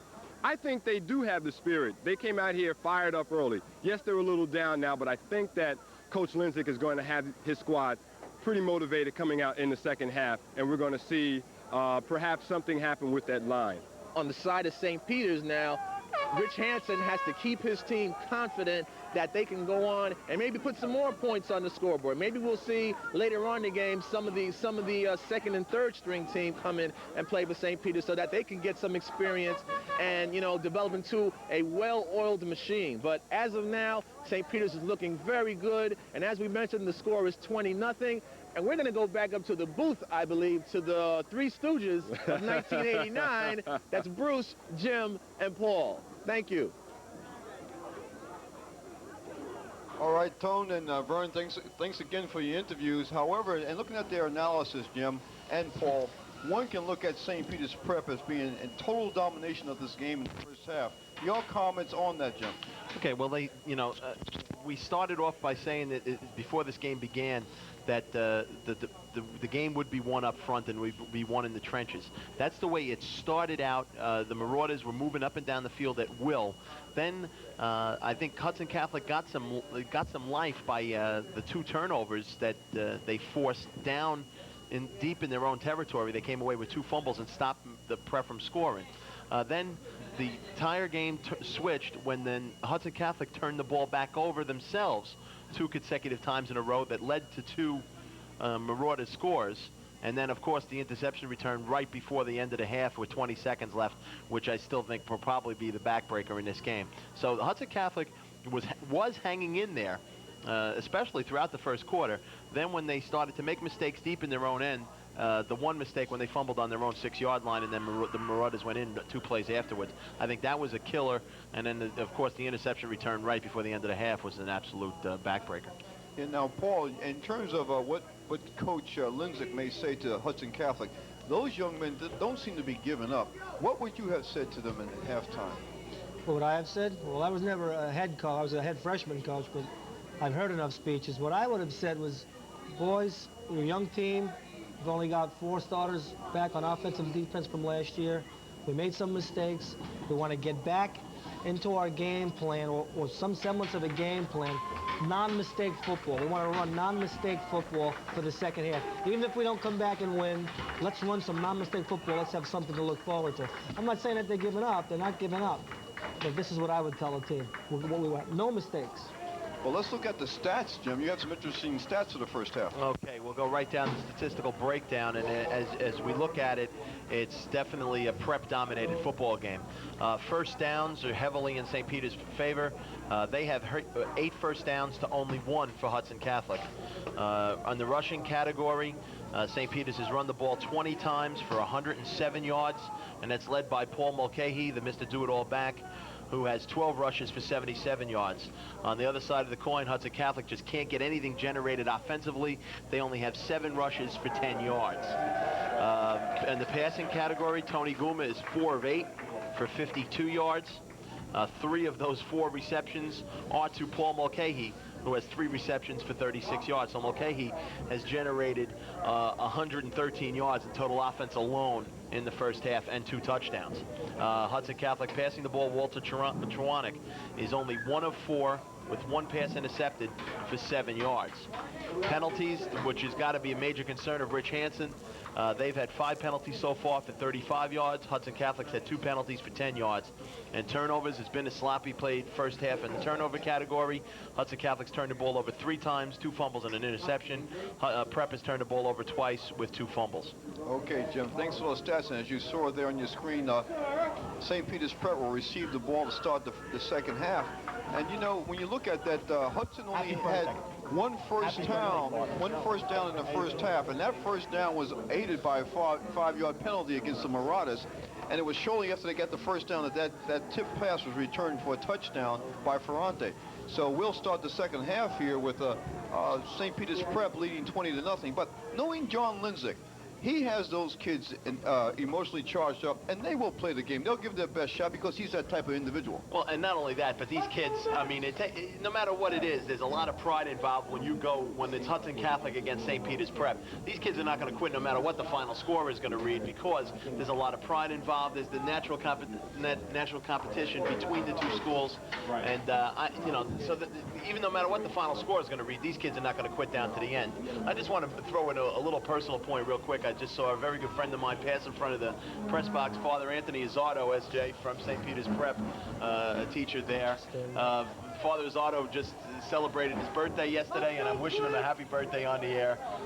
They sang happy birthday to him before when he walked in, and he's the heart and soul and inspiration of St. Peter's Prep. Okay, and he has we give him our best wishes for his birthdays and many more on City 3 TV. Okay, we're about to start the second half. Kickoff, and there it is. And again, Mr. Francesco receives the ball on about the 10-yard line, and he returns it up to the 30, around the 30-yard line. No, it'll be about the 27-yard line exactly.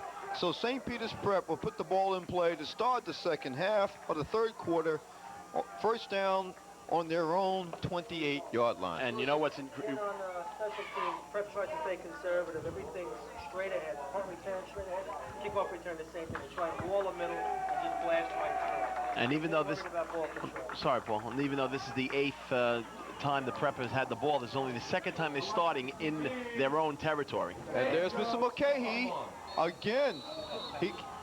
Look, that ball, he should have been stopped for no gain, but his own individual effort got the ball out to the 30-yard line. I mean, he was stopping his own backfield, but he just carried the two tacklers with him. Okay, and again, we don't have to say, I mean, it's becoming old hat to say who's making the tackles for Hudson Catholic, but that once again was Jimmy DeFilippis, came up from his middle linebacker position and stuffed Mulcahy before he even had a chance and held him to only gain of 1.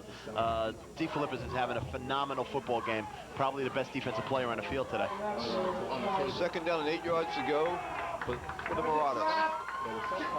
Mulcahy again sidesteps the tackler and he brings it out to the 36-yard line. Great individual effort again, once again by Mulcahy. That was again the Prep. That time the trap play, tackle trap. He pulled and kicked out the defensive end.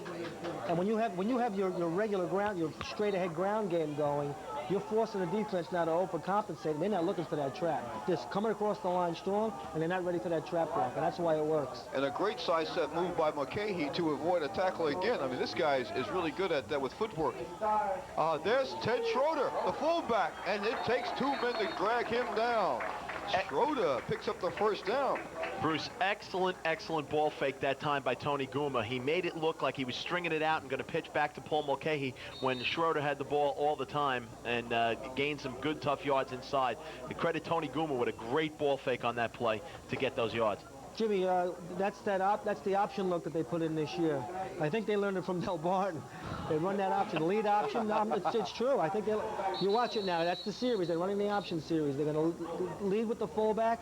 The quarterback's going to come with the pitch back outside, or they'll also run a lead option with the fullback leading. Well, that was a first down play by Schroeder. He picks up 2 yards on the play. It'll be second down and 8 yards to go for the St. Peter's Prep 47-yard line. Bruce, I just want to say real quickly that the weather conditions right now, there is a steady rain falling, and that doesn't bode well for the comeback hopes of Hudson Catholic. They're not going to be able to throw the ball in this rain, and they're going to have to get some quick plays to get back into the game. Yes, a slight drizzle. That's a steady drizzle here. There's Schroeder again. Just nice power run by Schroeder. He picks up about 5 yards on the play. Schroeder's a very strong running back. He is very strong, and he's gotten a lot quicker than he was last year. Okay, we have an injured Marauder on the play. That's Chris Martin, the tight end, and he's holding his left shoulder. Oh, where I'm sitting now, it's drizzling in the booth here. I mean, it's raining on our parade right here. So it'll be third down and about 3 yards to go. A long 3 yards to go for St. Peter's Prep to get their second first down here in the third quarter. See if they run the option look again. There it is again. Schroeder. Oh, he turned it on. He's throwing over players. Schroeder picks up the first down and is tackled by Sean Peterson, who prevented that from going all the way. Nice play by the St. Peter's Prep Marauders. Fine run there by Ted Schroeder. He's showing a lot of ability here, not just running straight ahead. Last year at this time we gave Manny Proenza and Joe Owens the nicknames of Mr. Inside and Mr. Outside. Well, the way Ted Schroeder and Paul Mulcahy are running right now, they can get more of the same. So first down and 10 on about the 27-yard line for St. Peter's Prep. Stopped in the backfield. Seems like they had keyed on Mr. Schroeder that play. The whole they got in there before the ball was almost handed to him. Good play, good read that time by Jason Dembowski. He was not going to nibble at all. And also that was a fine play defensively by number 86, and that's, oh God, Mario Scantilapour. I'm going to try to get that one right if somebody could correct me. I say Shanklapour. Shanklapour. Yeah, Shanklapour. Nice play. But that was like the 4th consecutive time Schroeder carried the ball. Mulcahy with the ball, and he stopped. Nice play by the Hudson Catholic Hawk. Roger Villas came up and made the tackle on that play. So the Hudson Catholic Hawk defense is tightening up. It seems like once they get into Hudson Catholic territory, or whenever they're there, they've been there all day, they play pretty good defense. It's just that the Prep has had so many opportunities. Sure. So that was a Prep calls what most teams call a belly play.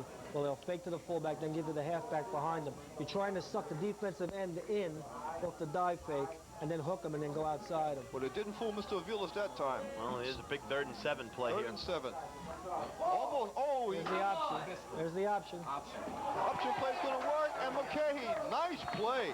When you consider that the ball was mishandled by Goomer, he was able to recover, run the option well. McKay held it, pitched back to McKay, and of course he gained the first down. And you know what? Paul said just a little while ago that maybe the Marauders learned that from Del Barton. Well, that was vintage Del Barton option right there. That's right. So I guess that 33-14 loss, maybe come back and you know, watching those films over and over again.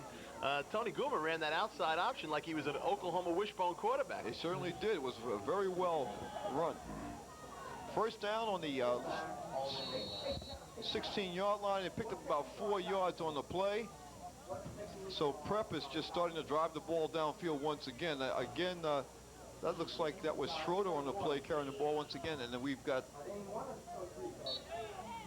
second down play for the St. Peter's Prep Marauders with about 6 yards to go. 4 first down. A lot of good thought behind this with Rich Hansen and his offensive coordinator this year, Bruce Nazamento, in switching their entire series in the second half. They've really got Hudson fouled up. Here's the option again. Option play. He keeps. Oh, terrific pitch. Oh. How did he get rid of that I don't pitch? know how he did that myself. How did he get rid of it? Unbelievable pitch by Goomer. And the presence of mind for McKay to be there, too. Okay, all right. Now, however, Rich Hansen is not happy with that pitch because it was a dangerous type pitch. Yes. You know, it was fluttered up there, it was up in the air. I mean, it resulted in a first down and a 7-yard gain by Paul Mulcahy. However, that's a no-no down, especially down there. You flip that ball up in the air, a linebacker come out of nowhere, pick that ball in the air and say bye-bye. So, you know, that was not a smart play. Rich Hansen's not happy about it, but it was a good play by Tony First down Goomer. and goal to go from the 5-yard line on the dive play, and looks like that was McKay with the ball once again. Ted Schroeder. I'll tell you, Bruce, Schroeder. I'm overly impressed with Schroeder. I didn't think he was going to be this kind of fullback. He's really impressing me. He's gotten a lot quicker. He's running. He's got that forward lean this year. Last year he used to run like back on his heels. This year he's got that forward drive, and he's really looking good. And he also has a dynamic offensive line in front of him. It's opening up some great holes. Very impressive drive here by the Marauders, moving right down the field right now. They're all running plays. They haven't thrown one pass, and they've just they've ran 10 offensive plays and all runs. There's Schroeder.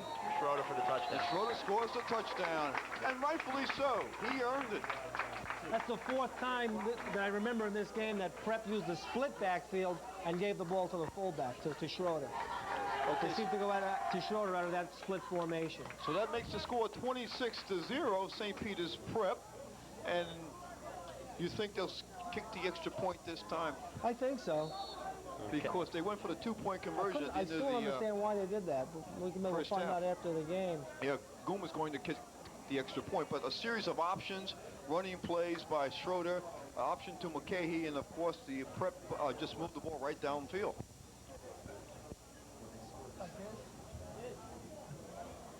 The kick is up, It is. and it's good. Keep those guys outside. Keep that time down, and it's going to be good every time if you have the kicker. So 27-0, St. Peter's Prep, and that drive consumed about how many minutes do you think? Oh, easily 5-6 minutes. The drive was 13 plays, 73 yards. It was an excellent drive. Ted Schroeder was the main workhorse in that drive, carrying the ball 8 times for 44 yards. And obviously, Paul Mulcahy carried the ball 5 times, and he gained 29 yards in that run. So it was a good mix, good shuttle in between, with Schroeder being the workhorse, and the Marauders putting together a fine drive and a good series right there. And as Paul called, some outstanding option plays that they executed very well under the conditions, because it's wet and slippery. I know, but I watched them. You let us know that they were coming up, and of course they wouldn't did. let me call plays when I was down there. Goomer kicks off, and it's fielded on the 22-yard line. Run back, he's going outside. One man to beat. Goomer Gilmer slipped. Gilmer slips, but he's pulled down from behind. Kenny Ferrante made great pursuit. He was beat once and still came back and made the tackle, but that was an excellent run by Chris Rivera. And he fielded that ball on his own 22-yard line. Excellent run back by Chris Rivera, and he brought it to the St. Peter's Prep 49-yard line. Excellent run back. 27-yard return. He does an excellent job on the play, and he gets that ball into Prep territory. Yep, that's only the second time the Hawks have been into Prep territory the whole game. Yes. Let's see what they did the last time they were in Prep territory. Let's see Hudson. This right end looks like he's in a neutral zone. They don't move back. Oh, there it is. This a procedure penalty will be assessed against the Hudson Catholic Hawks. So 5 yards. They start down back in their own territory. Again? No, I'm sorry. They will start. Looks like he returned that ball to the 44-yard line. Additional 5 yards, so it's a 32-yard return. 5-yard penalty assessed, but they still have the ball in St. Peter's Prep territory, albeit it's at the 49-yard line. Let's see if they can mount an offensive drive. They haven't done that thus far in this game. Another procedure play. That's twice he's moved. The right tackle has moved twice in a row, and that's from a former lineman standpoint, 3 strikes and you're out. He does that again, he's going to be finding himself somewhere nice, warm, and cozy on the sidelines to be standing. It's Mike Kinnery. He's been having a tough day tonight. Hudson's been trying to go behind him, and he's not really getting the job done.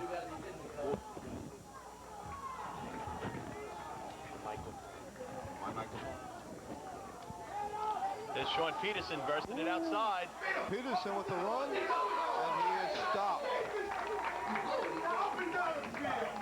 Nice play by the St. Peter's Prep.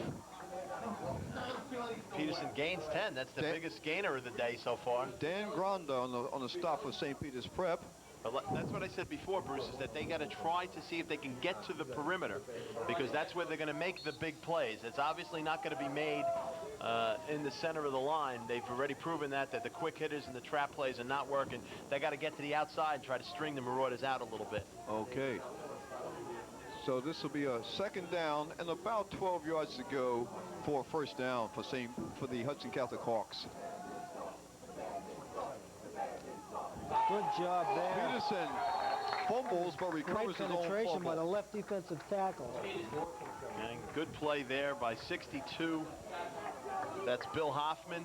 And 73, Joe DeFoglio, the nose guard. Good pop on that play. Again, that'll be third down. He lost about a yard on that play, so it's third down and about 13 yards to go for the first down. You know, without those 2 penalties, Hudson would have had a first and 10 at about the 30-yard line. DeFoglio really hurt them. DeFoglio's got some big shoes to fill. We talk about Formoso and how much he's been missed. DeFoglio's done a fine job on the nose all day today. Against Hudson's best offensive lineman, DeFilippis.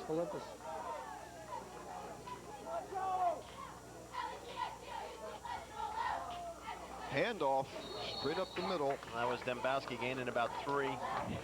And Hoffman again making the tackle along with Prusko. So that brings down a 4th down situation for the Hudson Catholic Hawks. It was a tough play to run on third down. I thought they would go for a pass play, but again, he elected to run, and he gave the ball to a sure-handed person in Dembowski. Yeah. And it looks like Hudson Catholic's going to punt the football here. Well, you know, with the weather conditions as they are, Jim, if they can pin Prep down in their own territory and hope for some turnovers, maybe they can get back in the game. Well, I think that's their only hope right now, especially the way the Marauders ate up the clock in their first drive in the third quarter. Dembowski with a nice punt. Fielded on the 12-yard line. Yeah, there's a flag on the play. They're going to call a clip on Timmy Hawks, and I don't know whether or not that was. And he brought the ball out. I thought he blocked from the side. It looked from my standpoint that he blocked from the side, but they are going to call him from a clip from blocking from behind, and that's going to push that run back inside the 20-yard line. There's no question about that. As he fielded the punt on the 10-yard line. So we have an injured Hudson Catholic player down along their own sidelines. We'll identify him in a second if we can. I believe it's number 86. For Hudson? And that's Mario Shanklapour. Okay. Oh, Mr. Shanklapour, you got that name correct. There Well, you thank go. you, thank you. With thanks to all the other Italian members of our staff, Bruce Stabnini, Vernon Prince Spaghetti, And Tony Paolo. and Tony Paolo. And Haganini. They're not Italian, they're Sicilians. And it's not Mario Shanklapour anyway. It's number 23, Jason Seek, who's had a fine game at his cornerback position. I think he's suffering a little bit from cramps right now with the field conditions getting a little wetter. Again, the grass being very thick here because it is early in the season. Cramps can tend to happen, especially with the warmth. Right. The clip penalty pushes the Marauders inside their own 10-yard line, so they're going to have a long way to drive. They're on the 8-yard line, first down, on the 8-yard line, 10 yards to go. So they're deep in their own territory, as Paul alluded to before. Perhaps this could be an opportunity for the Hudson Catholic Hawks. If they can recover a fumble, they can go in for a score.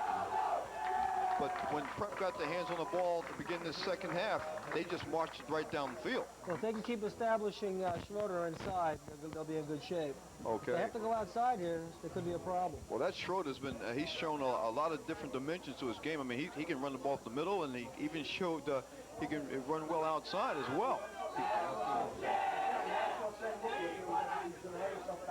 First down, 10 yards to go from their own 8-yard line. St. Peter's Prep Marauders deep in their own territory. Hand off to Mulcahy, and he stopped around his own 10-yard line. A pickup up 2 on the play. They're back in their regular set now. Split backfield or an eye, either way. No option right now. Aviles and Steve Kowalski were in on the tackles for the Hawks on that play. Well, that Aviles has had a pretty good game thus far, too, as well. Aviles has had a pretty good game thus far in this half. So there's officials, that's the end of the third quarter. So the Marauders must have used at least 7 or 8 minutes on that drive that went to 13 plays. Again, to the fans, we regret not being able to, as the third quarter ends with the score 27-0 St. Peter's, we regret not being able to give you the proper time because the clock is not operating here at Cave and Point Cochran Field. That's right. So at the end of the third quarter, it's 27-0, and it's kind of raining in the booth here in the opening where I'm at, and it's raining a little bit on my parade here, but that's okay. It's an exciting ball game, and we'll be back with more action right after these messages. Can we slide down a little bit? Yeah. A little effort goes a long way. Maintaining a clean community depends on the proper disposal of your garbage. The Jersey City Incinerator Authority cleans vacant properties, sweeps streets, recycles your paper, glass, and aluminum, and provides other proper disposal services, so that every effort you make goes a long way. Hi, I'm Mayor Jerry McCann. Help keep Jersey City clean and beautiful.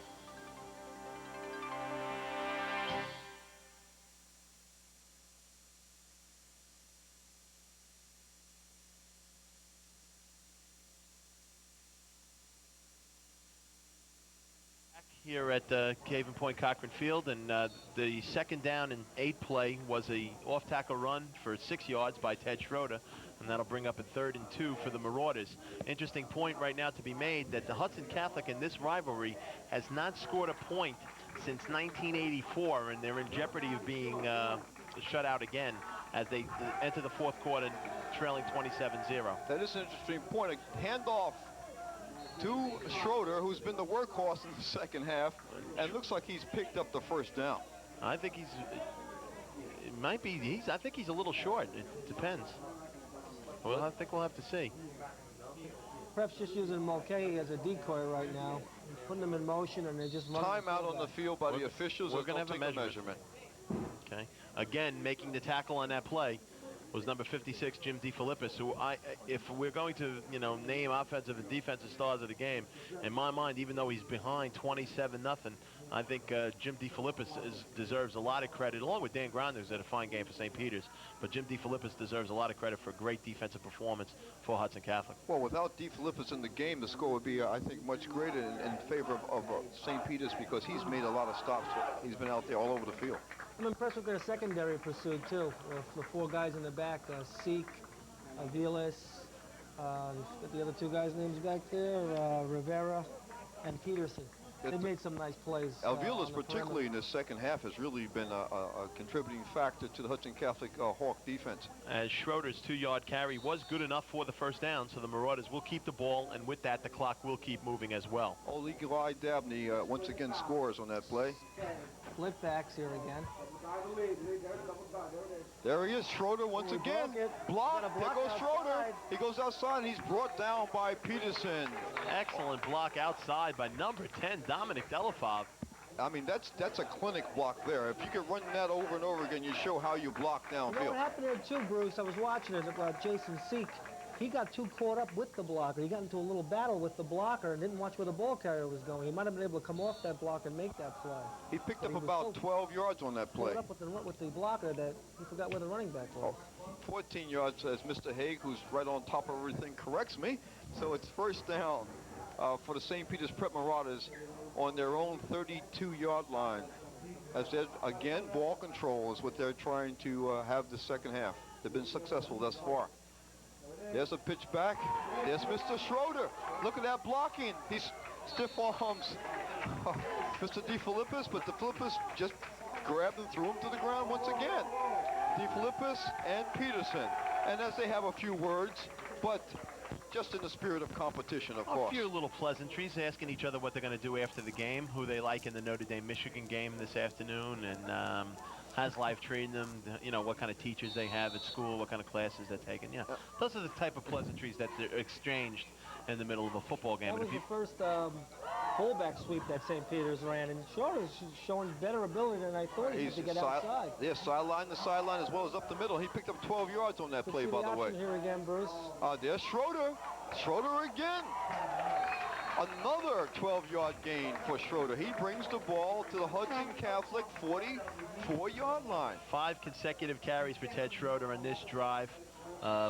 His last 4 carries have resulted in first downs, and he's motoring up there. I think he's moving up. I'm going to get a chance to do statistics after this drive, and he might be catching up to Paul Mulcahy in the rushing lead. Well, it seems like that may have been their game plan to go to Schroeder in the second half, thinking maybe they would key on Schroeder. But there's Mulcahy as we speak, and Mulcahy picks up close to 5 yards on the carry as he brings the ball out to the 40-yard line of Hudson Catholic. Interesting how they've changed their offensive attack. I mean, Schroeder, as you said, has been the workhorse in the second half, whereas Mulcahy was the workhorse the first half. Keith Booker coming out of the game right now. I think it's an inspirational story just having him on the field for the Marauders today. You know, like we mentioned before the game started, it was up in question whether or not Keith was going to play, and Keith gave a solid performance on the line. Second down and about a long 5 for the St. Peter. Oh, look at him spin off the nice hit. That's Pete Strandis. Yeah. Oh, I tell you, he rolled off that initial hit just as he got the ball. Nice play by the running back to hold on to the ball. He could have fumbled that because he was hit by Mike Kinnery as soon as he was handed the ball. He was able to regain, keep control of the ball and gain about 2 yards on the play. So it's third down and about 4 yards to go for Prep for first down. Fumble on the play. Since his knee hits the ground, he's down. That could be caused by the inclement conditions we have here. It's a wet ball, could be slippery. So it's fourth down for Prep. 5 yards to go for a first down. Looks like they're not going to punt. They are going for it. Schroeder's back in. Mulcahy's back in. So Peter Strandis comes out. Yes, they're going for it. Fourth down. As Guma gives them last power eye now also. They're in the power eye. There's motion. Roll. Oh, Great ball fake, and he's play. gone. That's 6 points. And he's gone. What a ball fake. Fake by Tony Guma, and he carries it in for the touchdown. That was an excellent play. 40 yard from his own 40-yard line. He takes it in for the touchdown. Bruce, that was the other option. That was the lead option at that time. They sent the fullback and the halfback around with the quarterback. They put the wingback in motion, or the power right back the other way to take the monster on the defense that way, created a mismatch on the left side, and ran that lead option to the left.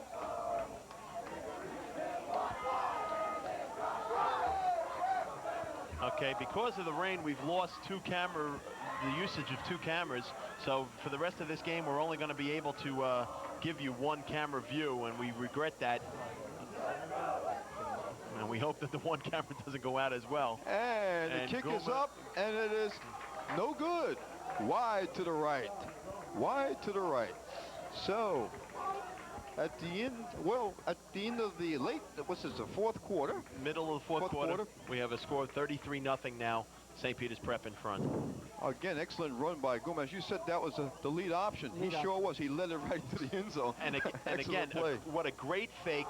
He led, he strung out the defensive pursuit down the line, and as they were figuring he was going to pitch it back to Mulcahy, he then faked the ball, tucked it back in, and it was straight down the middle, and he went untouched. 42 yards for the score. Great run. The nice thing about the lead option is you have the fullback out there to block for you, too. Rather than diving him into the hole, you send him right outside. Well, once Guma got into the open, he showed great speed. I mean, he just took off. A lot faster than I thought he was. I mean, he took off. He left everybody because Peterson was in hot pursuit, but he just could not catch him.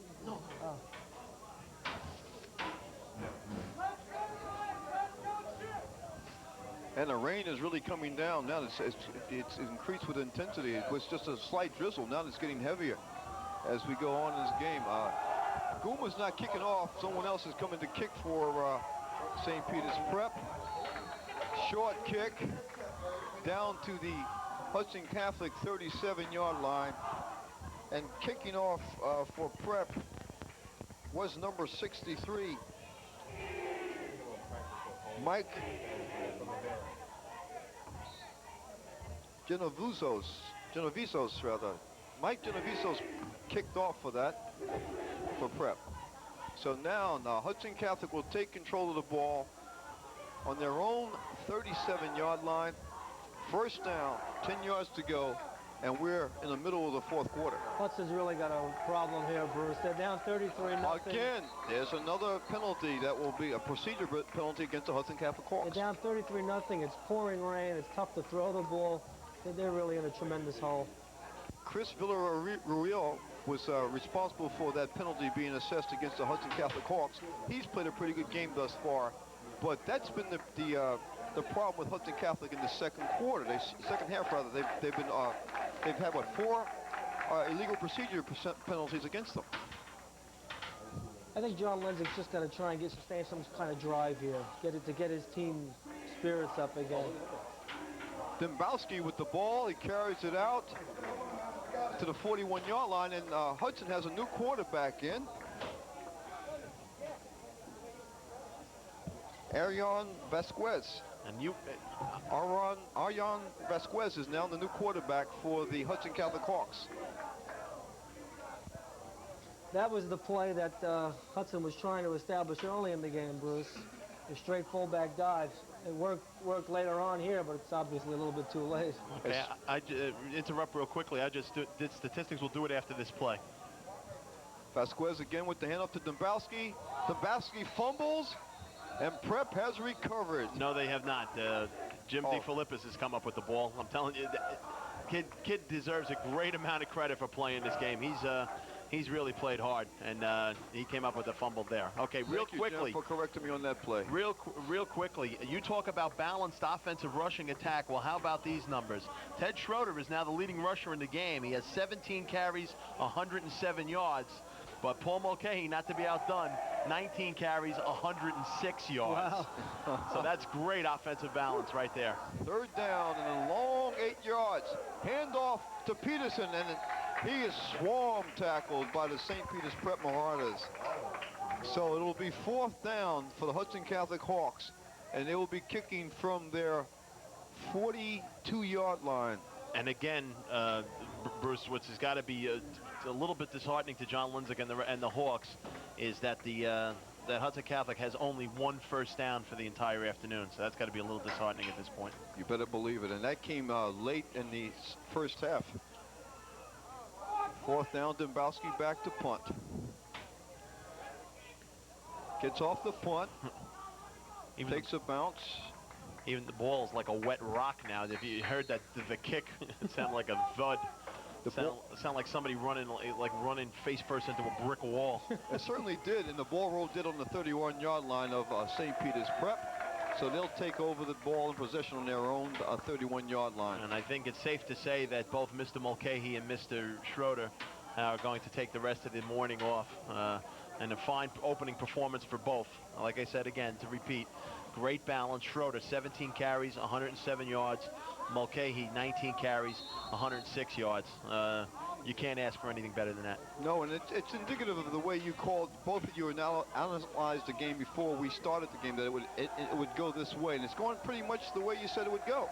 Controlled by the offense and defense of St. Peter's Prep, controlling the line of scrimmage, both on offense and defense, and of course, you see how they dominated the game. And again, the score is not indicative of how much they've dominated this game. And it is really raining right now, Bruce. I mean, it is really coming down. And I don't know whether or not we'll even have a second game to be played this afternoon. I don't know whether or not they'll play it. They'll more than likely postpone it. Yeah, it's like the monsoon season here. You better believe it. It's really coming down.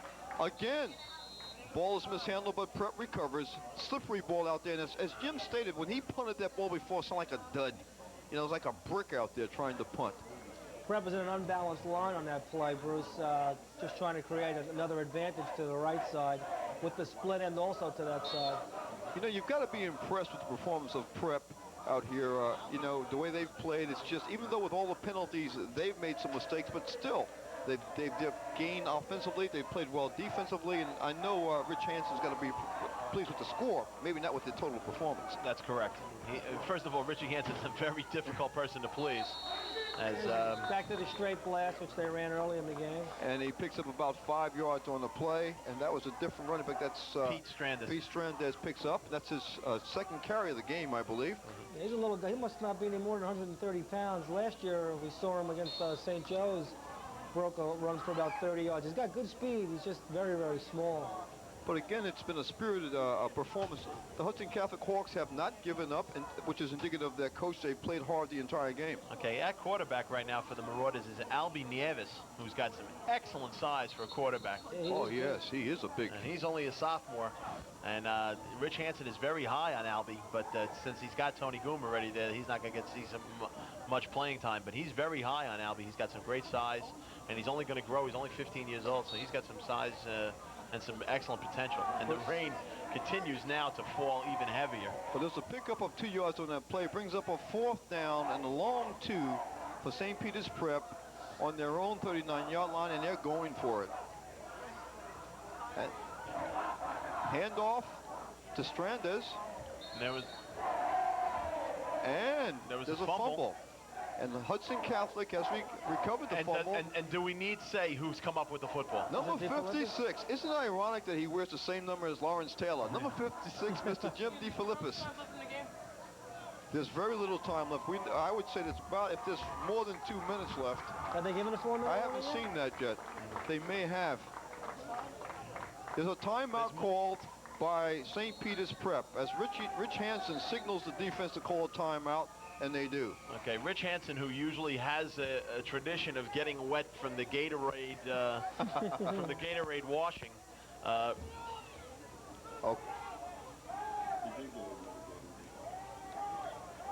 Okay, Joe. Okay. Right, Rich Hanson, who usually gets wet from a Gatorade washing, I don't think he needs that today, considering he's absolutely soaked beyond belief, and I don't think they'll be dumping much Gatorade on him right now. The conditions are pretty poor right now for football, and like I said, I really don't know if we're going to see the 2 o'clock game this afternoon being played between Dickinson and Lincoln. More than likely, will have to be postponed till tomorrow. I would say that you're probably correct, Jim. I can't see them playing under these conditions right now. The way the rain is. Okay. Well, we're definitely from City 3 standpoint, because of the rain, we're not going to be able to do that game, and we'll probably catch up to Dickinson and their exciting running back Tyrone McClary, as well as Lincoln later on in the season. But we're glad to bring this one to you, which right now is 33-0 in favor of the Marauders of St. Peter's Prep. There's a pass downfield, and it's picked off. Nice catch, and he brings it down. And that's Jason Seek. Close to the goal line. Great effort. Great pass by Mr. Vasquez. Not a bad pass. Vasquez. Not only that, Bruce, he was rolling to his left, which is away from his dominant side, and he turned his hips well and threw the ball fairly well. It was good coverage. Okay, and we're talking, for it. like we said before, we haven't had a point. The Hudson Catholic has not scored a point in this matchup since 1984. So this might be a big moment for them. Well, they have 21 quarters. They have the ball on their own 2-yard line. There's the play. And it's a Peterson touchdown. is in. But there's a flag on the play. Hold everything. Hold on. Hold everything. There's a flag on the play. Peterson had brought the ball into the end zone, but there's a flag on the play. It's been 20 quarters, Jim. Illegal motion against the Marauders. And there's a touchdown. So we have a touchdown. There goes the shutout streak. 20 straight quarters of shutout football in this rivalry. Well, it ends today, the Hawks have got to be happy with that. They did score. And with that, the rain has stopped a little bit. You know, Hudson scores, the rain lets up a little bit. Maybe it's a new football game. Before, Jim, Hudson was trying to establish just the score here, I think, late in this game. Obviously, the outcome. There's a whistle on the play as Hudson goes goes for the 2-point conversion. There's a whistle on the play. Let's see what happens there. What's the call here? Offside against the Marauders. That'll push it a yard and a half closer. So they could probably sneeze in now for the 2-point conversion. Well, what has happened, I think, Coach Hansen has put in a lot of different players to give them some playing time, and the young people just seem to be a little bit emotionally charged up to show that what they can do. Sure, that's how you gain experiences in games like this, getting the young kids into the game. No question about that. So again, the Hudson Catholic Hawks will go for the 2-point conversion. There it is again. Another lineman for Marauders jumped into the neutral zone. So there's another illegal procedure penalty against the Marauders. It's probably a case of the lineman not watching the football, listening to the count. And you're taught on the defensive and offensive, on the defensive line, is to watch the football. You don't move till the football moves. Well, centers, and G.D. Philippus is a veteran. They can use a lot of dekes, head fake before he's snapping the ball, and that can knock the lineman off, off the line of scrimmage. Here we go for the 2-point conversion once again. Rolls to his left. The quarterback, and it doesn't work this time. I mean, as he's swarmed by St. Peter's Prep Marauder defenders. So the 2-point conversion fails. However, Hudson Catholic comes away with 6 points. And a moral victory at that. I don't think they wanted to get shut out here. And to get points this late in the game, I think, is a moral victory for them. And remarkably, the rain, which was, like Bruce said, monsoon-like just minutes ago, has let up considerably. And the score is now 33-6 in favor of St. Peter's Prep. Well, it looks like the heavens smiled upon Hudson Catholic after they scored that touchdown. Just a little bit. That's right. It seems to have lightened up. And it's like a light drizzle. But we're late in the fourth quarter. I really can't tell you how much time there is because, again, our clock is not working today. Have they given the 4-minute warning yet? I have not seen it. I didn't notice it. I haven't noticed the 4-minute warning. I know they'll be a lot more willing to run the clock down this late in the game. Well, Prep did call a timeout. They could have used that timeout as the 4-minute warning. I don't think there can be much more time than 4 minutes left to go in this game. I agree with you, Jim. And again, he was trying to give some playing time to some of his younger players, Coach Hansen for St. Peter's Prep. And it showed when they had several penalties called against them in that drive by Hudson Catholic.